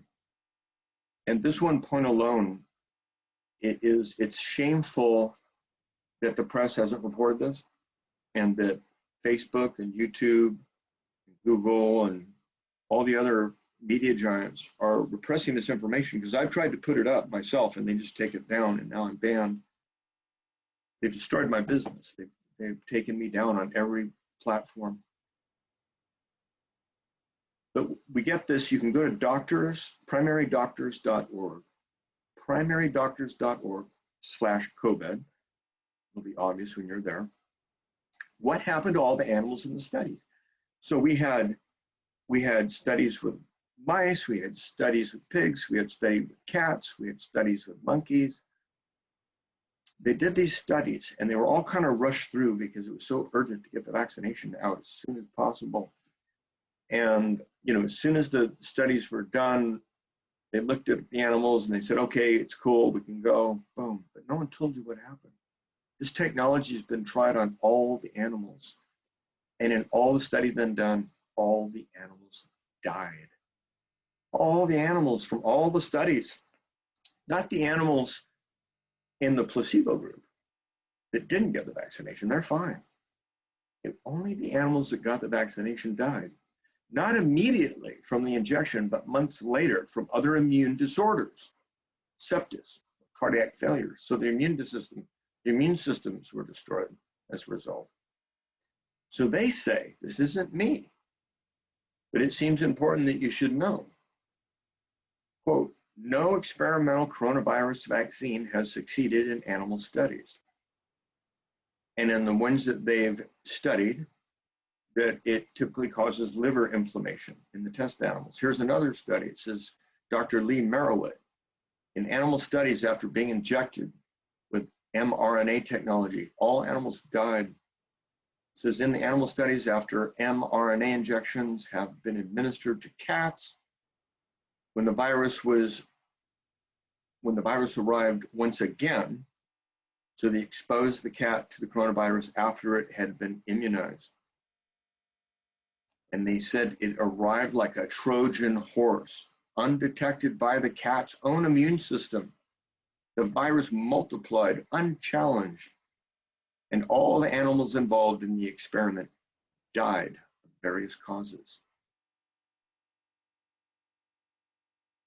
What a brilliant way. What if half the population got vaccinated and half of them died months later of various causes? Is that a cause for concern? Well, the former vice president and one of the top science officers, it's debated whether he was the chief science officer, but vice president of Pfizer himself, says he fears a massive depopulation through this mass vaccination. The former head of the biggest pharmaceutical company that is pushing this vaccination is no longer with them. He's trying to warn the public. He concludes, from what appears to him to be an orchestrated, off-the-wall falsehoods that are being played out by government and media alike, we are in the presence of evil and dangerous products he calls the COVID vaccine. And then it's interesting because that became very, very famous and spread virally in the internet. All the fact checkers and, you know, the media wants to counter this. So what they say is, did Pfizer's former chief scientist say there was no need for vaccines? He never himself said he was the chief scientist. He didn't need to. He would have been the boss of the chief scientist. Michael Yeardon last worked at Pfizer a decade ago. So they're trying to spin it. You know, they're saying, did he say there was no need for a vaccine? Of course, he never said that. He said that this vaccine was dangerous. He didn't say there wasn't a need for a vaccine. So you see, they're already twisting his words. Did Michael Yeardon, who last worked for Pfizer a decade ago, he never was the company's chief scientist. His anti-vaccine argument relies on predictions that never panned out. So this is called public relations. This is spin. This is what the fact checkers are doing. This is what the media is doing. That's why there's that conglomerate I told you about with the Bilderbergs and the Council on Foreign Relations and the Trilateral Commission all working together. So there's one message, working lockstep to present, wear your masks. This is the new normal. We're all going to lock down. It's all propaganda. So Yeardon says there is absolutely no need for vaccines to extinguish the pandemic. I've never heard such nonsense. We do not vaccinate people who are not at risk from a disease. And top doctors all over the world are saying this. You're just not hearing it because of the media. So let's summarize the dangers, what we've learned. Primarydoctors.org kind of did this for us. Does the COVID injection work? We've already learned it's not a matter of it stopping the spread of the pandemic. That wouldn't be financially smart for them if it did, would it? Actually shows that there's an increase of COVID infections. In fact, all the animals died. There's also an ingredient called polyethylene glycol, which is PEG or PEG, is one of the ingredients, and it's known to create anaphylactic shock. And it's so well known and has created it that now the CDC is recommending intubation kits at vaccination sites everywhere. So they know that you end up needing an intubation kit a lot when you get this vaccination. There's a financial reason for this we're going to get to in a minute. Plus the catatonic lipid coating on so there's a fat, a lipid that is surrounding this snippet of COVID. Otherwise it'd be destroyed. They're trying to protect it. See, your body knows it shouldn't be there. So this is how they slip it in. But it creates a reaction. And it can end up hurting your liver and your immune system and your lungs. Look at that, the top thing it does. Isn't that interesting that an injection from an mRNA vaccine could create a reaction that will affect your lungs and breathing? On mask wearing, just so you know where to get the information. Here, Graham Ledger is pointing out on Facebook, and he's getting censored, that there was all these studies that have been done. Here's several of them: McIntyre, Zimmerman, Sus, and their conclusions. There is limited evidence for the effectiveness of influenza viruses being transmitted to wear a mask. Here it is again, the CDC, emerging infectious diseases. Here's 7 different doctors that pervade the literature on mask wearing. And they said evidence from these 14 randomized controlled study trials did not support a substantial effect on the transmission of laboratory confirmed influenza. The masks do not work, period. There are some, not just doctors, world leaders that are laughing at this. And they've told us, the CDC at one time said it. Who has said it? Fauci has said it. Dr. Bricks has said it. The manufacturers say it on the side of their mask. I have a box of masks and it says these will not protect you from COVID-19. Look at the box. OSHA says wearing it longer than 20 minutes without changing it can decrease your CO2 levels and create an increase of bacteria growth that could make you sick. So wearing the mask can make you sick. It could actually give you a bacteria that could cause pneumonia. Do you see what's happening? Do you see how twisted everything is? People are so brainwashed, so hypnotized by the media. Who says masks should, here it is on the news, so we got a screenshot of it. Masks should only be used by healthcare workers, caretakers, or people who are sick with symptoms like a fever or a cough. So all these people, you know, double masking and wearing shields, all that's part of the scare technique. It's psych ops. And here's a doctor that has the strength to say it. I've been a surgeon my whole life. This was at the White Coat Summit. America's frontline doctors all over America coming together and say, hey, this is BS. We're being lied to. There's no pandemic, no need for masks. This vaccination is very suspect.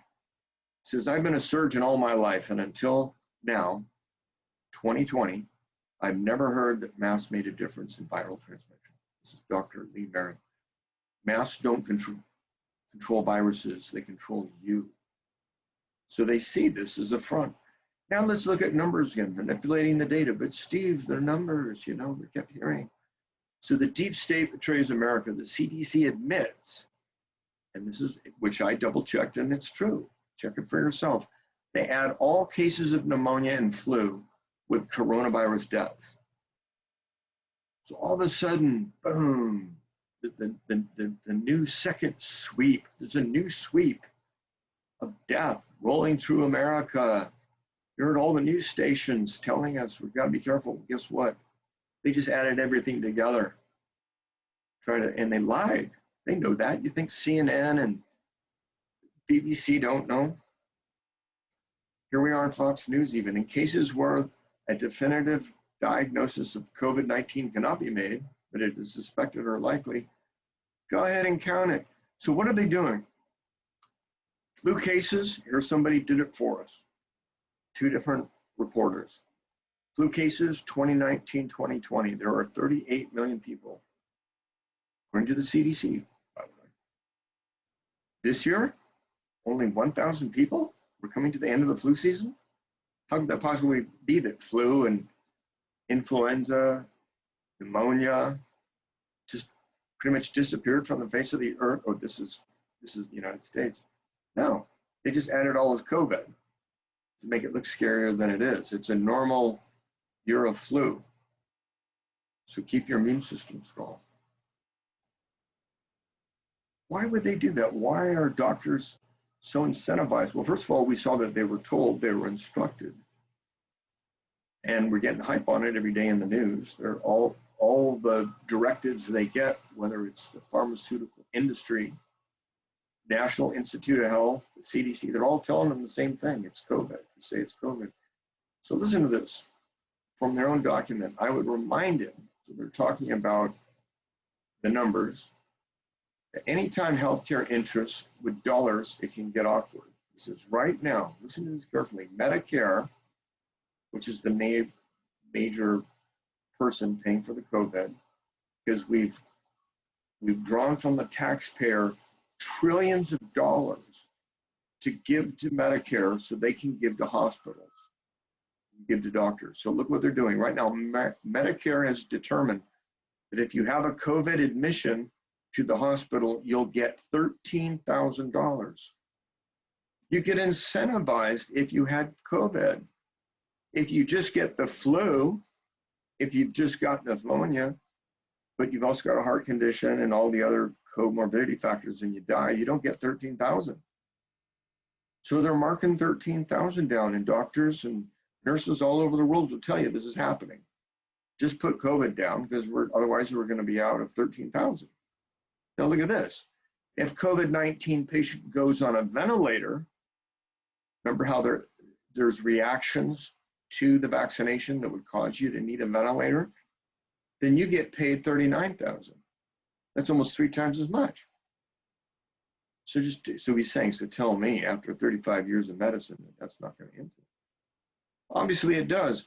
So who's Big Pharma? We know we can't trust them. We know Madura, who's making this thing like an operating system for Gates, and that he'll get pig rich off it because he's got stock in the company, as does Gates. So he's serving his own interest. Pfizer too. Matter of fact, they got sued, the biggest lawsuit in the history of lawsuits, $2.3 billion in 2009. For what?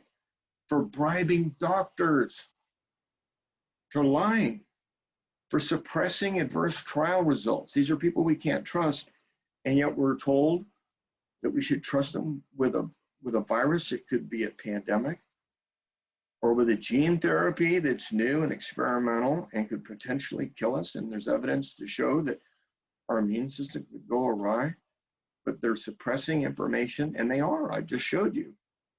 And it goes on. Bribing doctors. So it's been pulled from AstraZeneca, which is partnering with Oxford, which receives billions from Bill Gates, right? COVID-19 clinics, so the clinics are now putting on hold, they say. They don't say they're pulling it. They don't want to make it sound bad, but they're just checking the adverse reactions, because there were. They can't deny that there were adverse reactions in mass. So look what they're doing in the media. Here's, I think his name is Wolf Blitzer from CNN, which is nothing but a front for CIA. And he's an heir to the Vanderbilt. He spent 2 summers. Now, on his own resume, he says he did an apprenticeship with the Central Intelligence Agency. And here he is, one of the news leaders. And here's Blitzer, at the head of the news, telling people the death toll in America approaches 3 million. And now we have pictures of all these guys in these hazmat suits, like they're going into the Ebola virus. It's totally hyped up to scare us. So I'm trying to put stuff up to make people aware there's other opinions. And it's always something scholarly. You see that these are what doctors have said. Here's an example. So Facebook just unpublished me. Now they've restricted and banned me. I can't even advertise a class. Can't boost a class anymore.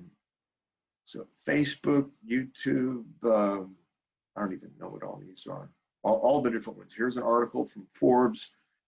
So they're legitimate news sources. This is what the Nazis have done. This is what communists do, is they keep the public from knowing the truth, or at least other opinions. So I got stopped from Nextdoor, from Twitter. So if you want to see where all this data is, I put it at enlightenmenttv.com. And there's a section you'll see, just look for this little bar. It says Natural Health Handbook. Yellow. And I've given a few talks you can listen to if you want. They're short. And then more importantly than what I say, in my book, which talks about vaccinations, it talks about how Judy Gerberding, who was the head of the CDC, saw the study for the MMR vaccination and saw that there was a spike in autism with young men, particularly colored men. And so she wrote back in the handwriting of the report, you got to massage the data here, basically. You got to change the numbers so they don't show such a shocking change in the number of cases. And so they did. They kind of rewrote it so it didn't look like it was that bad. And it got rushed through the FDA and it got sold. But before it could sell like hotcakes, she took a job for Merck, who makes the MMR vaccination. So there was a total conflict of interest because she got 1.6 million in stock in the company. So as soon as Merck started selling the MMR vaccination as a result of her making sure it cleared the FDA, she made millions and millions and millions of dollars and was head of the MMR vaccination department at Merck. So it's a complete conflict of interest. There is a revolving door. These are dishonest people. that lie about the results. It's not just me. It's the New England Journal of Medicine, for instance. She goes, I don't trust any of the information anymore coming from pharmacies. It's all just PR. The head of the most reputable journal for medicine said that. So if you can't question it, it's not science, you guys. It's propaganda. This is a meme, of course, but I agree with it 100%. Like Orwellian propaganda. Doctors speak up, they get punished. So Dr. Judy Mekovitz was one of the world's leading virologists, worked with Dr. Fauci, and she was discovering that, hey, these retroviruses are in fact transmitting the viruses to humans. We're actually giving it to them. When Fauci saw her research, he tried to keep it from being printed or published. They put her in jail before they even had press charges. They were able, through another division of government, to kind of lock her up, to shut her up. They put a 5-year gag order on her, and they completely destroyed her reputation. They dragged her through the coals simply for reporting what she had found in the public. That's how they treat him. So there is a book on it. I've read this book. It gives you it's a good book. It gives you kind of a background on the subject. There are others we mentioned briefly. Here's Dr. Simone Gold. Doctors are standing up. They're saying mask wearing is bogus. The COVID virus is bogus. But you're not hearing it on the news. Here are world leaders saying it. This man was the president of Tanzania. When I went to Tanzania 2 years ago, he's a scientist. He's got degrees in biology, and they ran tests of their own separate from who had given them test kits. And they said, shit, goats have this, everybody has it. This means nothing. So they decided, these world leaders had said, we're not going to do lockdowns. We're not going to do quarantines. We're not going to recommend taking the vaccination. And within months, look, this is just March of 2021. Within months of them declaring this, they were all dead by mysterious means. And I asked my friends in Tanzania, what do you think? He goes, oh, it was the imperialists. They want us all to get the vaccine. They're going to kill us. They want to sterilize us all. They all know. People in Africa know, because it's been happening to them. So there's people that are speaking up. I want to show you. This is the repressed news. This is Robert F. Kennedy Jr. He sometimes makes the news because his name's big enough, and he's telling you some of the horrible things that actually happen in a vaccine. So he's one of the more credible sources you can go to. Little Children's Alliance, it's a good source. Now here's what the news does to Simone Gold of the alliance we were just talking about. Fox News spins her as a big anti-establishment doctors, big tech silencing. They're trying to silence these anti-establishment doctors. So you see, if you're a Fox News viewer, which is the top news show in America, by the way, you hear that she's an anti-establishment. Okay, she's one of those wackos. She's one of those liberals. All of a sudden, she gets pigeonholed. That's actually an indoctrination technique. That's an MK Ultra technique. That's a mind control technique. That they're going in there to your cognitive dissonance. Oh, she's one of them. They'll call her a liberal or a progressive or whatever the popular name is for the bad guy on the other side. She's a doctor trying to tell people the science, and she's made to look like an idiot. So this is Robert F. Kennedy. This is Ben Swann. He's been totally banned everywhere. You can find him if you YouTube Ben Swann, you'll find him. He's the one telling us the story that 3.7 million went to that Wuhan lab to study coronavirus. Before we ever heard of coronavirus, Fauci was there. Gates give money. Soros is a part of it. They were all looking to build a coronavirus, and they're all looking to make money on it. But so he's banned for saying it, just like I get banned. But there are people, but he's got a bigger following. So look up Ben Swann at Dell Bigtree. So here's Dr. Simone. So the alliance is one place to go, and Dell Bigtree is over here. He has Highwire, it's called. He's pretty much banned, but you look him up if you YouTube, if you look a little bit. So he's just simply talking to doctors who are going, this is bogus. We don't do this for this kind of thing. We don't see what they're telling you on the news. There's a disconnect. So Facebook blocks it, Twitter deletes it, Google hides it, YouTube bans it, because they're all part of something bigger. But the real danger, it isn't a virus. It's what's happening to our kids and our society. Our whole society's getting kind of nutty, fearful. Our country's getting divided. Either the people that think we all want to get vaccinated and those that don't, they're bad guys. They're making it bad for all the rest of us. They're shaming us. You know, they're kind of doing this bit. We're the nutcases. We're the ones doing the research usually, but we're the nutcases. What everybody has in common, it says this is a conspiracy theory, is they've not done the research. They're just believing what the news or the social media tells them. They've fallen into the fear, the story, the mind control. So look at what we found about our world as a result of this fake pandemic. More than a quarter of teenagers, 18 to 24, have seriously considered suicide. And these numbers go on to 2021.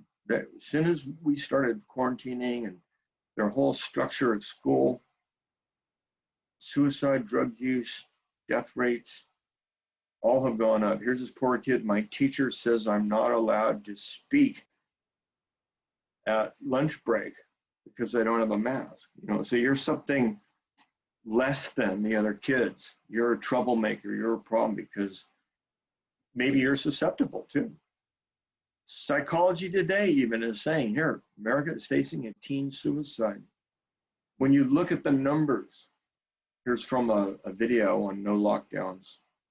You can look up. So I take these pictures. So if you want to go look them up or find them on the internet, you can. Intentional self-harm. Look at this. They're talking about it from 19. Now in April, it's going up 99%. Comparing August from 2019 to 2020. Self-harm and suicide, attempted suicides up to over 300%. This has done more damage to kids than Corona, without question. Perhaps more people have died of Corona, actually. Overdosing from drugs up 94%. Come on. Look at these. What a crazy world, and we don't want it. You look at the truth is you get little glimpses sometimes on the mainstream media, but if you go to alternative press, you'll see all over Europe, all over the world, there are these mass demonstrations. And they always say, it's funny, they'll say a few thousand or a few hundred people were in London or in Paris or in Amsterdam or in Chicago or New York or LA for that matter, or Washington. And in fact, there are many thousands. They always downplay the number. They don't show you, they show you like a little segment of the people that showed up. Or if you go to the alternative press. So we see that we're seeing a lie. They're perpetuating a lie about the numbers. They're perpetuating a lie about deaths, the number of deaths and how they're dying. They're perpetuating a lie about the demonstrations and who these people are. And of course, they're always made out to be nuts if they're protesting the lockdowns and the mask wearing. This is socialism. Let's talk real. And the head of socialism is the head of the World Economic Forum. This is one of the groups that believes in a new world order, along with the United Nations, which would include you, which would include the Bilderbergs and the Trilateral and the Council on Foreign Relations and every other group of elites. They all have, it's not a conspiracy theory. He says in the last meeting, Klaus Schwab, look at this guy. He happens to be a confessed Satan worshiper and Mason. You own nothing and you will be happy about it. That's called socialism. We want to create a one world order. We're going to do away with cash and money. We're going to have a digital currency. You're going to be stamped like an Auschwitz victim with a tattoo. You think I'm kidding? So blind belief in authority is the greatest enemy of truth, says Albert Einstein. And us with these COVID masks over our eyes, I think is a great metaphor for what's happening to our society. Our whole society is getting lied to in the name of socialism so they can put down more controls over us. So here it gets, just take another deep breath. Here we're going to start going into crazy. Look at me, I'm already at 11 o'clock. I hope you can bear with me. Because here we have evidence for a connection between COVID-19 and exposure to radio frequency radiation from wireless telecommunications. So there's no question that it's the 5G, the microwave and millimeter wavelengths. This is from Rubik and Brown, and there are numerous studies, by the way, in Pasadena, Saybrook University here, Pittsburgh, University of Pittsburgh, different hospitals, you know, so there was reputable scientific research. What does it tell you? The bottom line, the outcome, adverse health outcomes. We have an immunosuppression, our hyperinflation and inflammatory reactions in our lungs. Our immune system is compromised in our lungs. What are the symptoms? Here's another study, microwave bets. Check this out for yourself. So they have doctors that look at this. And okay, headaches, high temperature, all the kind of things we see for people with pneumonia or a virus coming from 5G. Look at these cells. The idea is that everywhere we go, there will be some electricity that you'll be exposed to, some field, some equipment in your house, on your block that connects with a tower. So there's got to be a big tower. And these big towers can produce up to 95 gigahertz. They're really, really powerful, and they're really, really dangerous. I know, I worked in this industry. So the idea is you have a big tower, pumping out a lot of electricity, by the way. We're subsidizing this. All the trillions of dollars it took to put this out to our infrastructure, there was a bill. We got taxed for it. It wasn't the communications industry. It paid for this. The public paid for this. And it's designed to hurt us. Now watch this. So we have a big cell, and then there's little cells. So these little cells, so here's a massive tower, a base station. Here's a regional tower. So these you tend to see on freeways, say. Here's a neighborhood one. Here's one maybe just down the street. And sometimes it's just a single tower, like this one or this one or this one. So I've given you pictures so you can look and identify them. There's also meters that show you if you're in their proximity, they go up to a range that is dangerous for you. Check for yourself. So what happened with 5G? It was interesting that they rolled out 5G right when we were under containment during the lockdown. I was looking at some men working at a telephone pole down my street during the lockdown. So I came down, I didn't pay much attention to the lockdown. I walked down and I said, hey, what are you doing? They said, well, we can't talk about it. I said, well, is that 5G? It looks like 5G. Are you putting up this wireless connection? They go, we can't talk about it. And they looked scared to death. Like if they said anything, they'd get in trouble. So they did this in secret. They put them up all in like high schools, for instance, in public places where there'd be no questioning. So what happened in Wuhan just before all these massive deaths that were reported? Wuhan was the province where 5G was rolled out in China. And now it's the center of the deadly violence. This is reported by them in China in the early days. Wuhan, October 31st. So just before, as this was happening, branches of Chinese major telecom operators in China, in the Hubei province, so their state, Hubei, announced the launch of the 5G application in their province. They were proud of it. The first state to have the 5G. They're going to be the leaders in technology. Everybody was proud of it. Wuhan City, the capital of Hubei, is expected to have 10,000 5G base stations by the end of 2019. 10,000 base stations by 2019. When did COVID roll out? 2020. So Song Qing, head of the Hubei province communications administration, said. So the point of this article is to show you that they've rolled out all this 5G, and then what? They turned it on. Boom. What happened? People literally dropped down in front of it. You could literally see, there was a video I have of a man standing in the street. You could see the 5G tower behind him, and he literally fell over dead. Another article says, in fact, the highest death rates outside China have been in places already implementing 5G, like South Korea and Italy. Later it was Iran, but it was Iran when Iran started to roll out its 5G. Remember those big ocean liners were one of the places where a lot of people got the virus? That's where they're all hooked up to 5G. The 5G's everywhere on an ocean liner. You're on one of those boats, you're going to get sick just being in an airport. You would too. All right, so even the NIH admits 5G can actually create coronavirus within human cells. It creates symptoms, at least, of coronavirus, I think is what they're trying to say. New generation of mobile devices like 5G could have the main role in constructing various types of viruses, such as the coronavirus within a cell, study says. We were talking about that. Here at Fortune magazine, just announced, GlaxoSmithKline, which is one of the big pharmaceutical companies, is creating a parent company called biotech company, Bioelectrics, 715 million.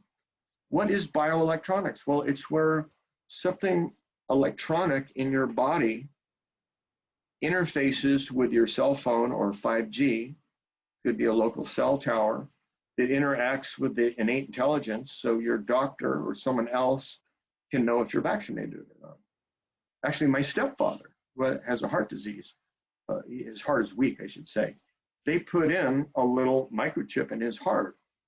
It connects with his cell phone, or whenever he turns it on, which relays a message to the 5G network, which then sends it to his doctor, and the doctor can see how his heart is doing. So they want to do the same thing. See, this technology exists. People said, oh, that's a conspiracy theory. No, but it can do more than just measure you. But you see, they're spending millions of dollars, billions actually, on bioelectronics. Here it is, 5G manipulation. Here's the patent number. US 6506148B2, nervous system manipulation by electromagnetic fields and how it affects your body and the dangers. Here's the study done. It's right here in Google Patents.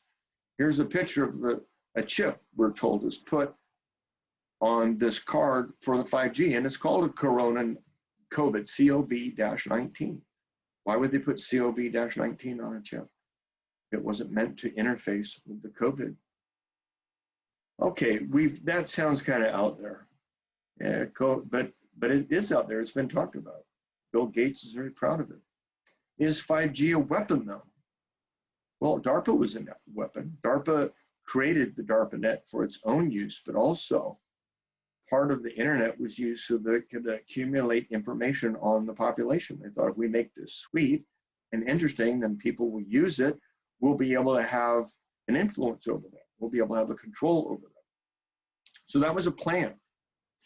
And electromagnetics is also a weapon, if you didn't know. So when I say 5G stations are dangerous, people poo-poo about a lot. So I went in and I got the manual from the Department of Defense. Here it is, Electromagnetic Defense Task Force 2.0, a report made in 2019 at the LeMay Center for Doctrine that was presented to the Congress and people interested. Use against humans. Generally considered non-lethal weapons, electromagnetic weaponry, however, does pose a health threat to humans. Some common biomagnetic or non-lethal weapons include the effect on the human nervous system, a system resulting in physical pain, a difficulty in breathing. Their 5G weapon that looks like a cell tower creates a difficulty breathing, heart arrhythmia, vertigo, nausea, disorientation, insomnia, and other discomforts.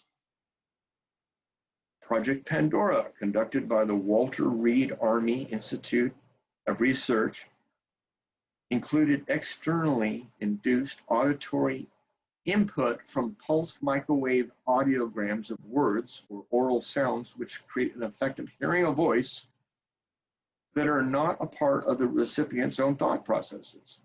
Do you hear that? An auditory input pulsed in through a microwave that creates a sound effect of hearing voices in your head. They can put voices in your head, and here it is in black and white. So you can read on that if you want. Here's Project Medusa. Here's the active denial system listed. Here's another report on 5G, millimeter wavelength energy as a weapon. From the University of New Mexico, the Marine Corps says it has developed 95 gigahertz. Remember when I said those towers, the cell towers in our neighborhoods go up to 95 gigahertz? The Marine Corps has developed a 95 gigahertz system as an anti-personnel heat ray So it can kill you, it can immobilize you. Here's a picture of it. They put it on wheels. They can use it, they can put it on a low frequency to just scatter a crowd. They can render a person useless, make them drop to the ground, they can kill them. They can also put sounds in their head. And they did that in Iraq. Apparently, the story I heard is that they put in Arabic the voice of Allah telling them to surrender. And the people heard Allah telling them to surrender in Arabic. Okay, what about your local neighborhoods? Those big nasty towers, you don't want to be near them.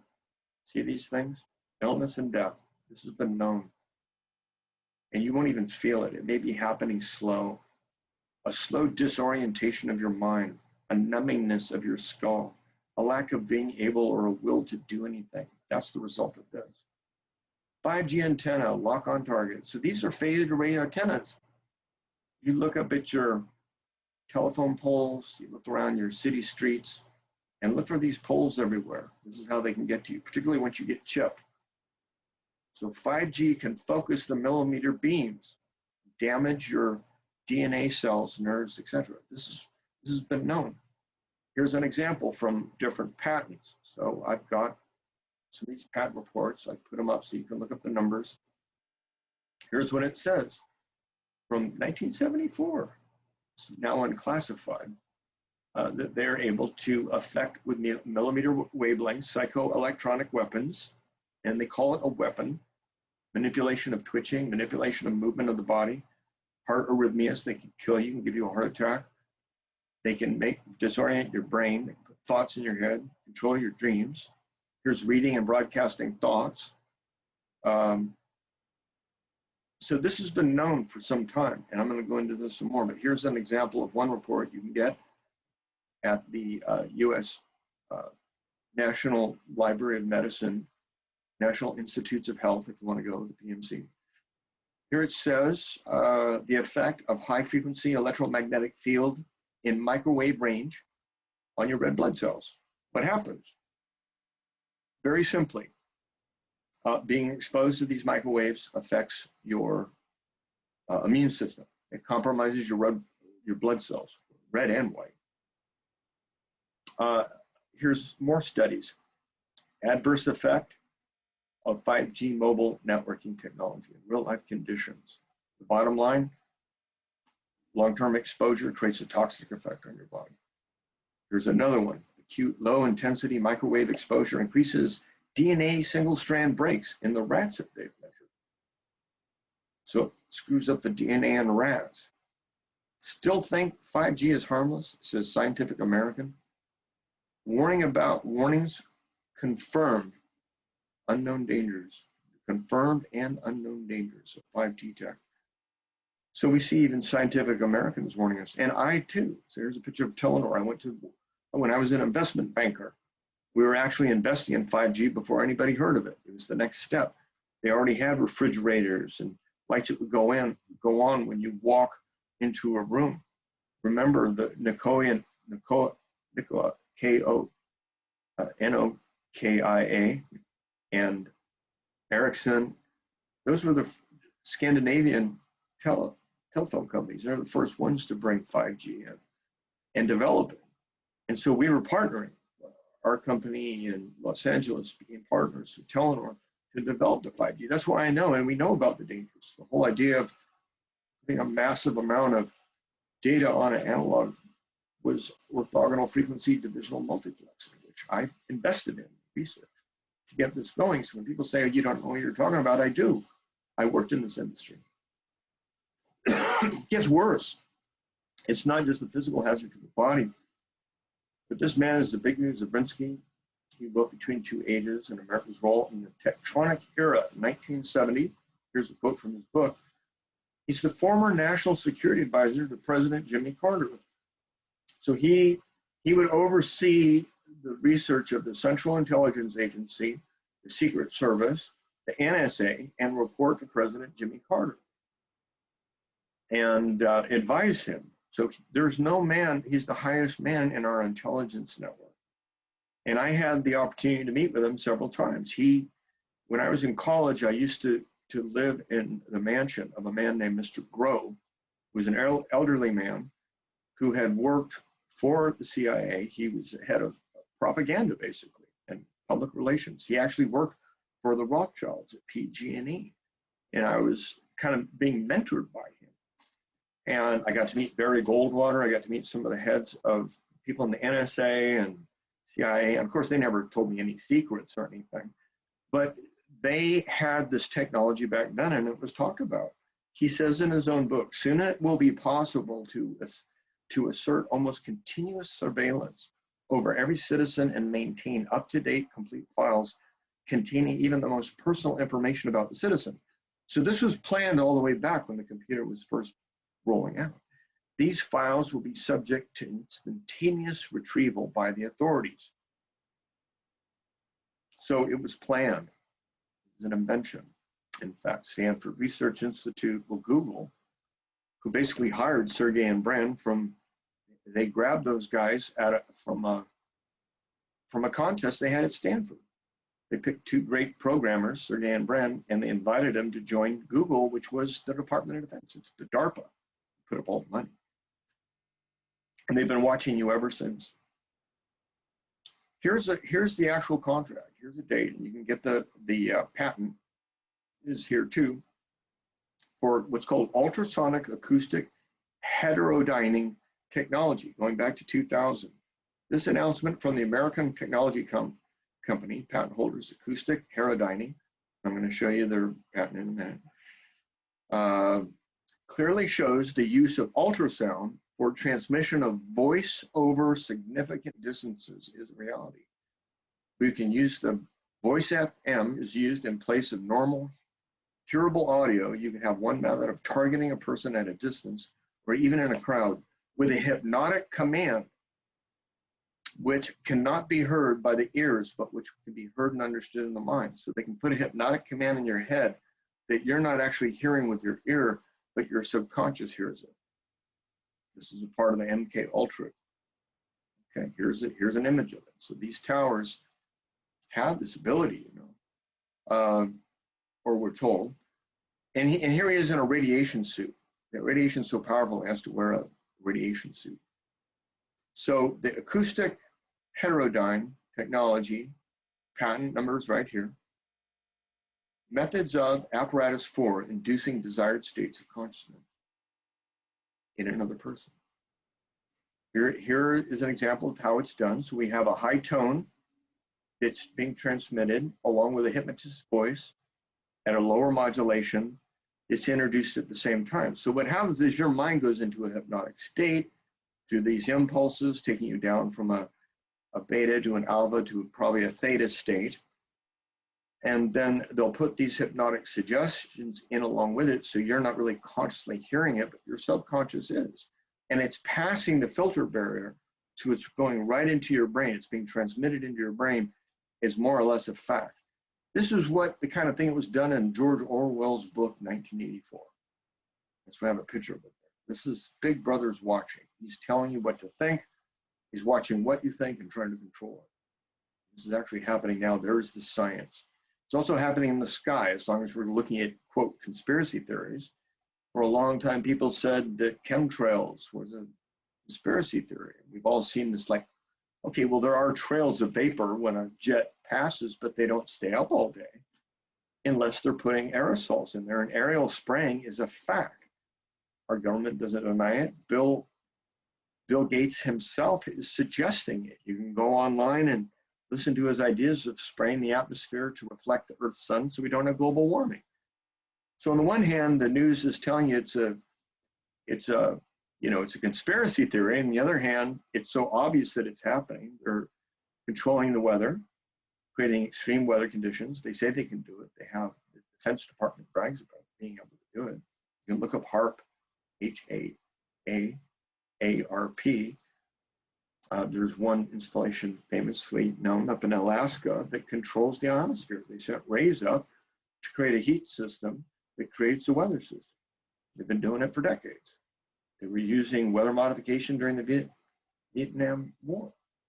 So it's been around. So what are they doing? Here's the patent, by the way, at the Lamar microjet atomizer and its methods of aerial spraying of liquids. So if you don't believe it, just look at you can look at the patents, you can see how they're doing, you can see what's in it. Here's a patent for spraying aluminum oxide because it's cheap. Here's the patent number, here's the date, this was from 1991, they've been doing it for a while. And anybody can just go to geoengineeringwatch.org to get all these facts. There's a whole organization talking about the industry. When you spray the atmosphere with aluminum oxide, though, that aluminum, of course, is a metal. Even though it's a nanoparticle, it's going to fall to Earth. What do you think nanoparticles of aluminum do to people? It makes them fuzzy-headed.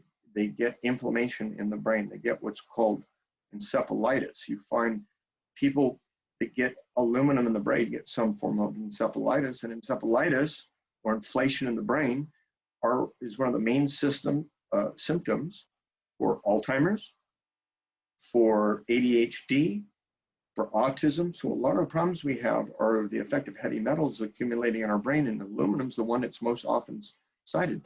Now, most of the aluminum is probably coming in through other vaccinations, but this just being in our air isn't good for us. And any scientist can tell you that.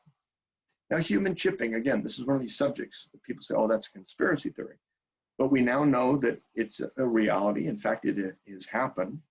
There are already people that have chips. Here's an example of one. MIT and Rice made this quantum dot tattoo.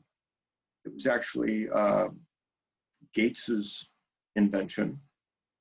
And they have a way of chemical signaling it to create a light.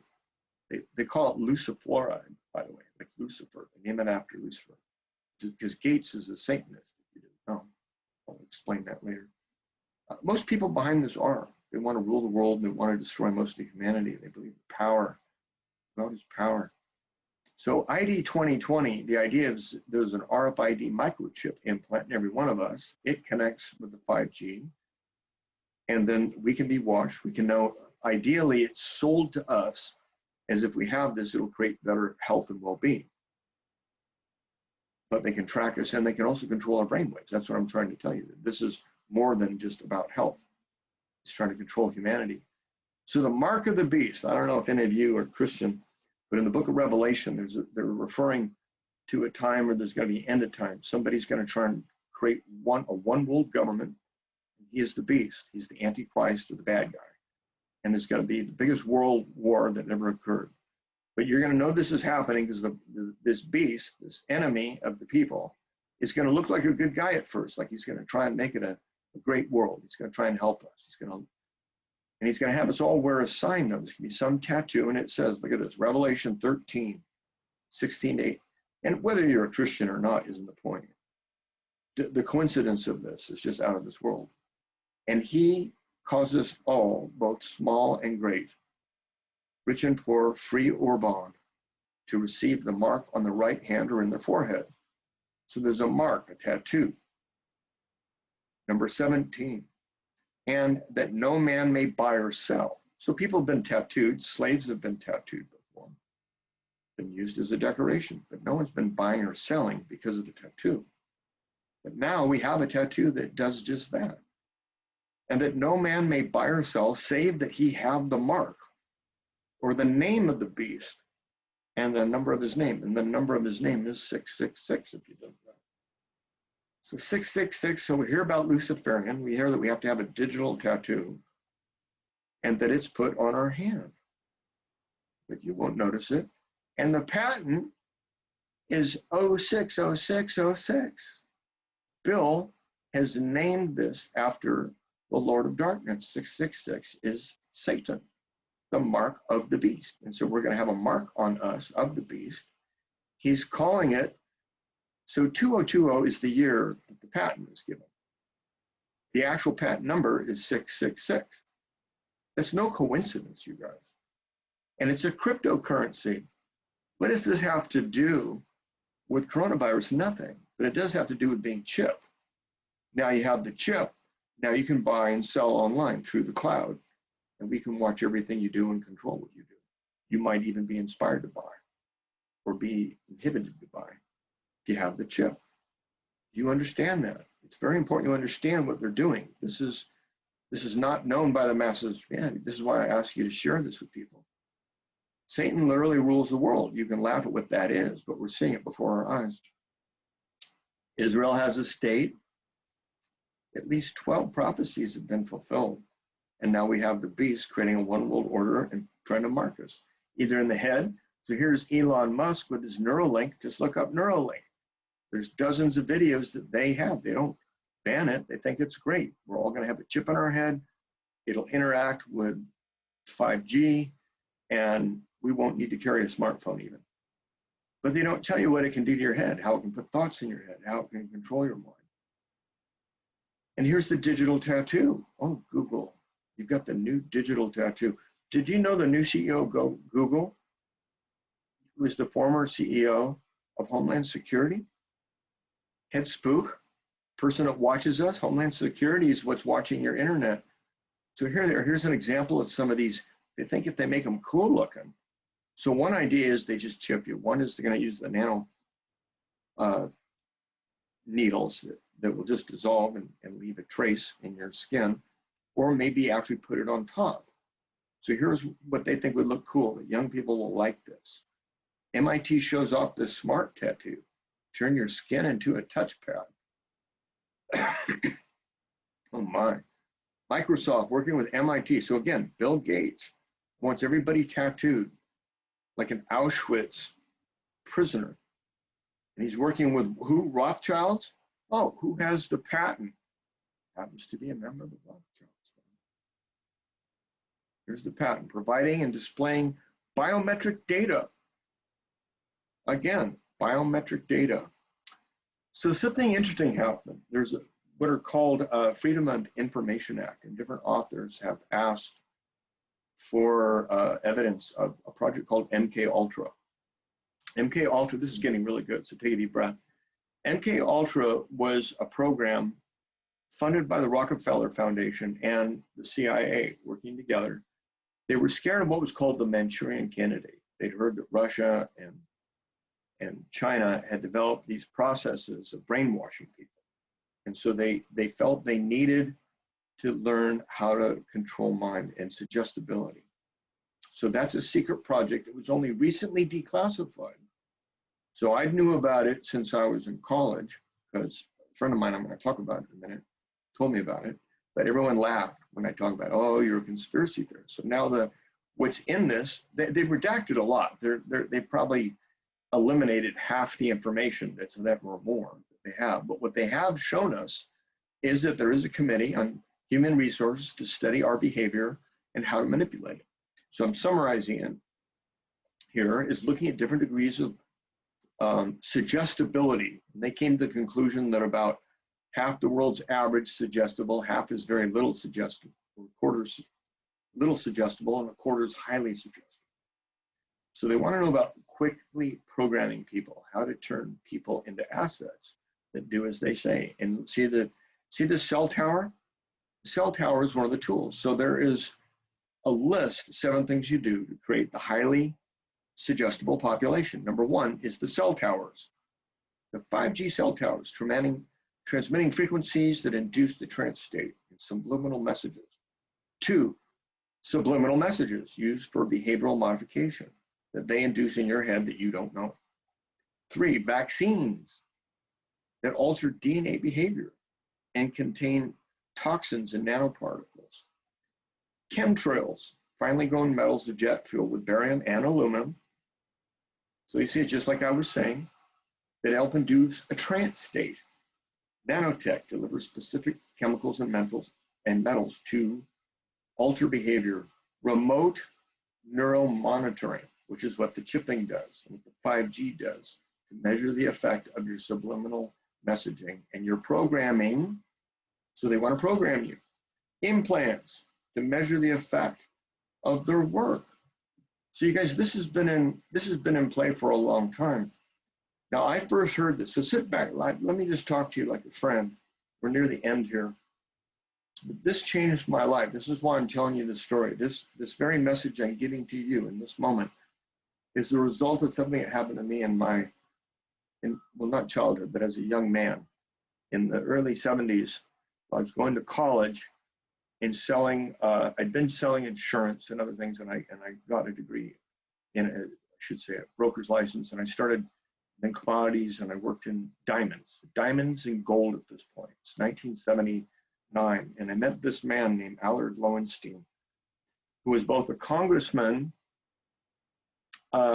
representing New York and to the federal government, and an ambassador to the United Nations for Jimmy Carter, President Jimmy Carter. He was the first ambassador for human rights.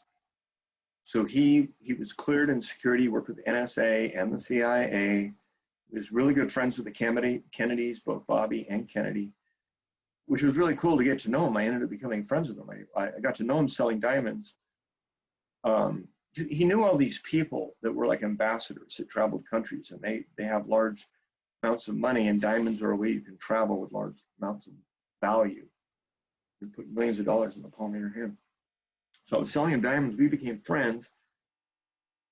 And he's the first person to tell me that the CIA killed Kennedy and that there was a one world government and who the Rockefellers were and the Rothschilds and the banking cartel. So there was the banking cartel controlling the world, controlling the governments. And I'm looking at him like, you sound like a conspiracy theorist, Alan, kind of crazy. He was a liberal. You see these books, The Liberal Dream. He wanted to change the world. What I loved about the man is he actually walked with Martin Luther King in Selma, Alabama. He went down, he got beat up because the Southern people didn't like, he's a Jew, he's Jewish.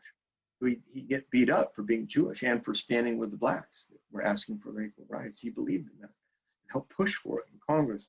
So he was something of a hero to those people, but he was trying to reopen the investigation into the assassination of John F. Kennedy because it was a hoax, what we saw on the news. He said it was done by the CIA.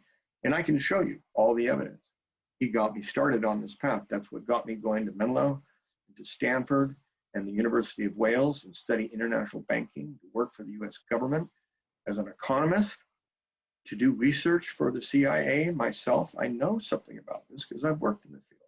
And become then a consultant at Lloyd's Bank, and later to the banking industry, and later work in investment banking and to investigate companies. So I'm used to looking at banking, I'm used to looking at numbers and research, but what this man opened my eyes to see, that I hope in turn I can help you open your eyes to see, is that there's the group of the richest people in the world trying to create a one world government. And if you step out of line, if you threaten their power paradigm, they might start with something as little as trying to make you look like an idiot, but then they'll kill you. And there are many, many cases. So bless Allard, and it's to him I dedicate this work, because he's the first man that really, I think, saw potential in me, and he's the one that encouraged me to go to college again and to get first my bachelor's and then my master's, and to study how we can create a better world. And that's why I wrote Money and Power, The Secret History, to explain what's happening, to explain why do the people who are trying to control the world, why they want to kill him.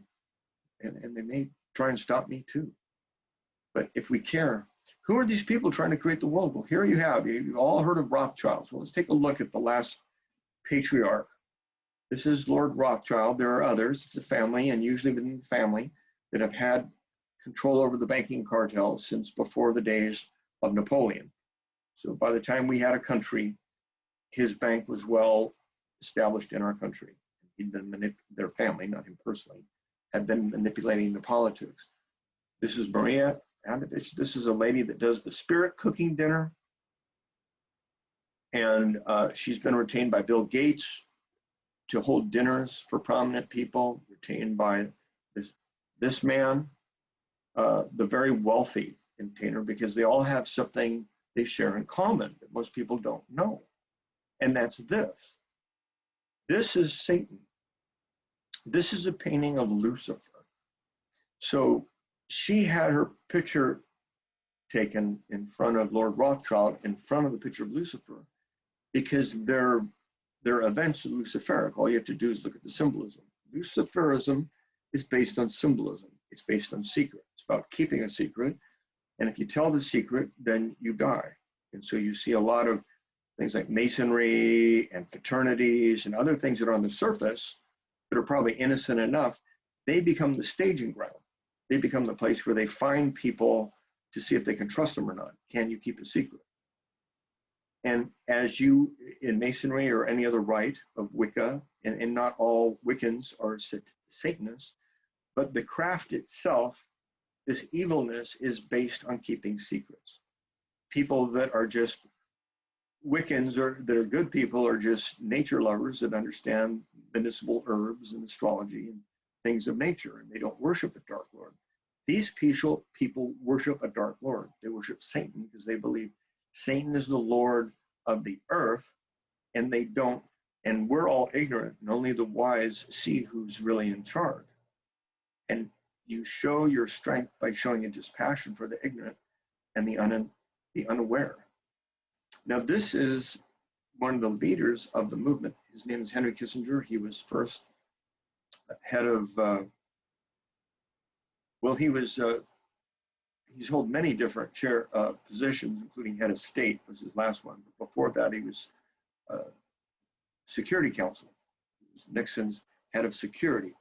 He was the man that actually wrote the book on how to develop the New World Order for Rockefeller. He worked at the Rockefeller Foundation. He knows the Gates very well. They're all working together to create this other world. And here's one of his famous quotes. He doesn't deny it, just like the Rockefellers or the Rothschilds don't deny that they're going to create a new world order. And he says it cannot happen without the participation of the US. We're the most important component. Yes, there will be a new world order, he says, and it will force the United States to change its perception. So he feels some other force, these globalists, that want to create a one world order, and that's what he says. I'm not putting words in his mouth. Will force the United States to change their democratic ways where we're represented. We're just spoiled brats. Is it satanic? Gee, that's a heavy word to use. But here she is again. This is Maria here. This is what she's famous for. They have gatherings with sites like this and like this, where they're having a spirit cooking meal, a naked woman with this, I think it's a plastic skeleton in this picture, but other times I'm told they use actual ones, and that these people actually drink blood, and they sometimes eat the flesh of human beings. This is a guy named John Podesta, one of the highest ranking people to be an open Satanist. He's confessed it, and here's one of his emails saying, with a sharp knife, cut deeply into your middle finger. This is right out of Book of Satan. When you look at this, what are the ways you worship Satan? What are the things you do to show? When you look at the panda eyes, when you look at people that cover just one eye, that's a sign of this. And they're also pedophiles. It's sick what they do. We don't want to get into here. So here's a symbol of Beowulf. You'll see this now in Capitol buildings. This is showing up in different places or being referred to in different emails. A lot of the Hillary email thing and the Pizzagate thing and what was on Hunter Biden's laptop and all those things tie us to this. And the people that are in control that worship Satan don't want us to see that. Here is the halftime game at the Super Bowl. You don't remember seeing the word Satan flash on the screen if you watched the Super Bowl, because it was only for a split of a second. I had to go down and go frame by frame by frame. I recognized they were using NLP and hypnosis to worship Satan. I'm looking at the flickers. I'm looking at the flicker rates, the speed, the tone, the symbology, the way they're moving our eyes, because I've studied this subject for years. And if I go 1, 2, 3, all of a sudden, boom, the word Satan shows up, and then it goes back to other imagery on the screen. So if only one section, remember in that graph we were looking at before was showing that if it happens subliminally, you don't really notice it. Look at these symbols. Masonic as the staging ground for Satan. So Gmail is what? It's the apron worn by these people. Facebook is the Masonic tribal cane. That's an initiation level you take. Here is the symbol for the Android and Apple store is the Freemasonry symbol. And this kind of a W-like thing is a satanic symbol. Here's the Google Chrome symbol. It's in fact the divine king, the 666. There's a 6 and a 6 and a 6. You can make out of all those sections. One here, one in green, one in blue, one in red. or it can be a circle with a 9. The 9 in the middle of the circle. What's the name of the biggest satanic church in America? Circle 9. Just a coincidence? No. Google Play just happens to look awful lot like the seal of Satan. And here's Google GPS. The eye of providence. It's everywhere. This is the one that's going to probably throw you the most, and we're almost done. But take a deep breath, because this is important. This will change the way you look at the world. You remember at the election, there was this event, staging, and this guy that we were told was a MAGA person that was leading a revolt, and it was dangerous. And so these Trump people are dangerous. They're trying to do something dangerous. Who are these people? And there's other pictures of him arm in arm. There were several pictures taken. This is Jake Angeli, and this is Michael Voss. Michael Voss is one of the best television producers based in Amsterdam. He's actually Dutch, from one of the royal houses. So he's aristocracy. And he's also, there was a show on HBO called Citizen USA based on him. And it's a propaganda. He's a propagandist. He works for the, more called the New World Order, but to create this event. So this was an event that was created. And we saw when people first showed up and rose at the Capitol, CNN reported it was Antifa. There were buses, the Soros Riot Dance Squad, they were called. People were bussed in, paid by the Soros Foundation to fill up in the Capitol to make it a big deal. And we were told that they were magma people. Look at these people. But what you weren't told is that Michael Voss brought his film crew. Here they are here, by the way. Well positioned, because this whole thing was staged. And these were not MAGA people. And that they knew each other. And they were planning to be there. And the big question was, how on earth did this mob of nuts get into the Capitol building, which is one of the most secured buildings in the world? You think, how could they came in? And he said when he was interviewed, because he was there, he goes, oh, well, they let us in. The security let him and his wife in. You know why? Because Michael Voss happens to be married to Alexandra Pelosi, the daughter of Nancy Pelosi. So it was obvious that Nancy Pelosi's sway in Washington, because one of the first things that happened is the people that got into the Capitol went into Nancy Pelosi's office. You think the armed security guards, the Marines that are in those corridors, are going to let a bunch of nuts in the corridor and into the Speaker of the House's office, and they could sit in her chair and take documents off the desk, which they got pictures of? You see how these cameras are there inside the Capitol building, and this is all staged? Stand here, put your buddies over here with the MAGA shirts. They don't look like MAGA people, do they? It's all a staged event. So they got in because Pelosi's daughter is married to Michael Voss. They're both television producers. And this thing, they came there with their cameras. They went into the Capitol. They proceeded with the blessings of the security guards to set up their cameras and let these people come in and tell everyone that they're MAGA people. Jake is listed as being an actor. He's done 3 B movies on IMDb, it said, and he does voiceovers, and he has been paid by people like Soros to show up at staged events like Black Lives Matter or Antifa events. Matter of fact, he was busted within the year for being at a Black Lives Matter. He was a protester. Well, MAGA people don't go to Black Lives Matter riots. It's a different psychology. He is not a MAGA person. This was all used to convince the people of the United States that MAGA people were crazy, and it swayed the election. And it put people that didn't win in power. Look it up for yourself. We won't even get into the voter fraud. It's overwhelming. You can look it up because I have it. Hundreds and hundreds and hundreds of documents. So anyone with a brain can look it up. But here's the takeaway, because this is really all about your health. You're not going to be healthy if you listen to what they're saying. You're not going to be healthy if you do what you're doing. You're not going to be healthy if you act like a sheep and let them take your rights away. let them take your health away by them forcing you to be chipped and taking their poisons and being inundated. So the rest of this discussion or this lecture series, I'm going to talk about how to optimize your health and how to create longevity and well-being naturally. So take a deep breath.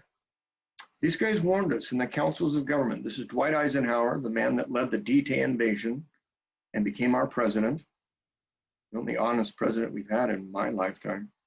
And the councils of government was guard against the acquisition of unwanted influence, whether sought or unsought, by the military-industrial complex. Not the Russians or the communists or anyone else. Who's the military-industrial complex? DARPA. The military complex are the people that are buying and controlling the money around the military. So that would be the Bushes and the Rockefellers and the people that have the financial interests in the big General Dynamics and other big companies like that. The potential, he says, for disastrous rise of misplaced power exists. It already exists and will persist. This was his last message to the people. Watch out. These people that are in control of our military and our intelligence. He has said it specifically that the CIA was a problem for him and he wanted to get rid of them. The person that created the CIA was President Truman, and he said that they'd exceeded their mandate and they needed to be trimmed. And then President Kennedy, just 7 days before he was associated, said there is a plot in this country to enslave every man and woman and child. Before I leave this noble and high office, I intend to expose this plot. It wasn't communism. It was this cabal. It was this group of people that are trying to control the world, want to create a one world government. And one way to do it is to the pandemic or plandemic, so we're all chipped. The other is to the technology, the AI. They're going to control us. A lot of you don't know, everyone likes Elon Musk. He's doing some, looks like cool thing. He got all his money from his parents too, by the way. He didn't just was a genius that got money all of a sudden. His family's behind it. His company didn't just get invented. He was the front for something. His grandfather was the head of the technocracy movement in Canada. He got arrested for being a traitor just prior to World War II because he wanted to take over the government and let technocracy rule. That's in history.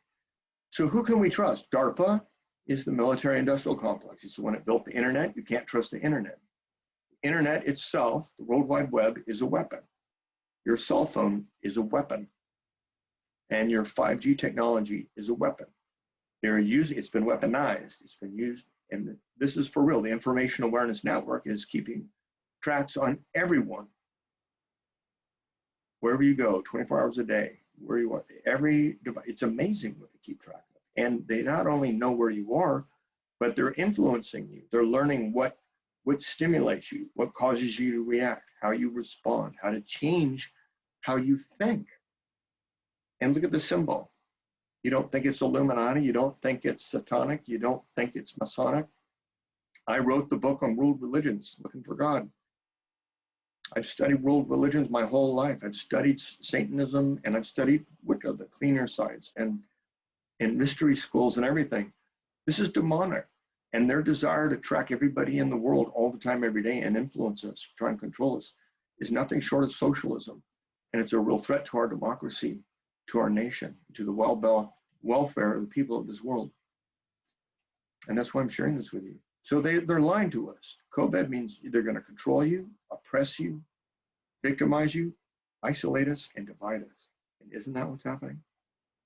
And then you look at the information we keep getting through the media that like big companies tell us.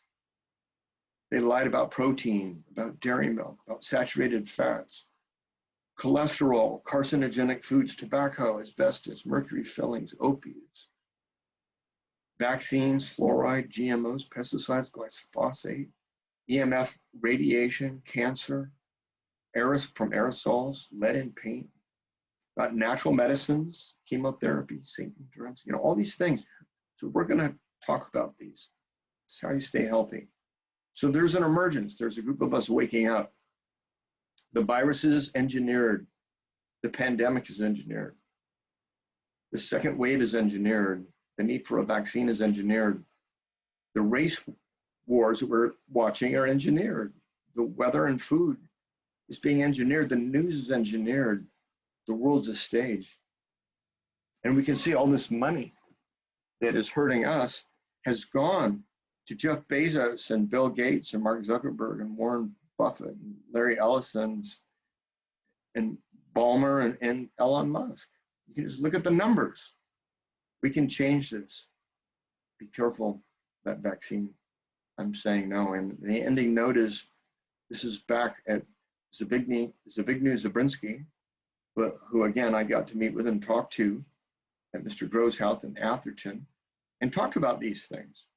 His biggest fear, what he's telling people at the Council on Foreign Relations, so the cabal, the people want to create the one world government. What's he telling them? His biggest fear, his biggest danger for us accomplishing this is the global awakening. People awakening, people being in their sleep. That's the hell. That's the power Satan has over them, putting them in hell. To awaken brings you out of that hell. So, you guys, you can find me on Enlightenment Radio. I'm on Audible, Spotify, iTunes, iHeart. I've also got Enlightenment and many others. Podcasts too. And then there's ETV, Enlightenment Television. And I'm also on Amazon Prime and Netflix and so forth. Just go to enlightenmenttv.com. And if you would share this, so my vision is that we share this. How can we change the world? There's one real thing you can do. Information is power. What you have can change your life, and it can help us influence others. I'd like to ask you to share this with 10 other people and ask them each to share it with 10 other people. Because even if one person sharing this with 10 other people will also tell 10 other people, each tell 10 other people to tell 10 other people who do 10 times, we're now reaching millions of people. We can each play a part in the whole world live in happiness and peace. So you guys, I went way over, but I hope this was valuable to you. Take a deep breath. May you be protected and guided by the divine in all your activities, day and night, in all places. And the whole world live in happiness and peace. Amen.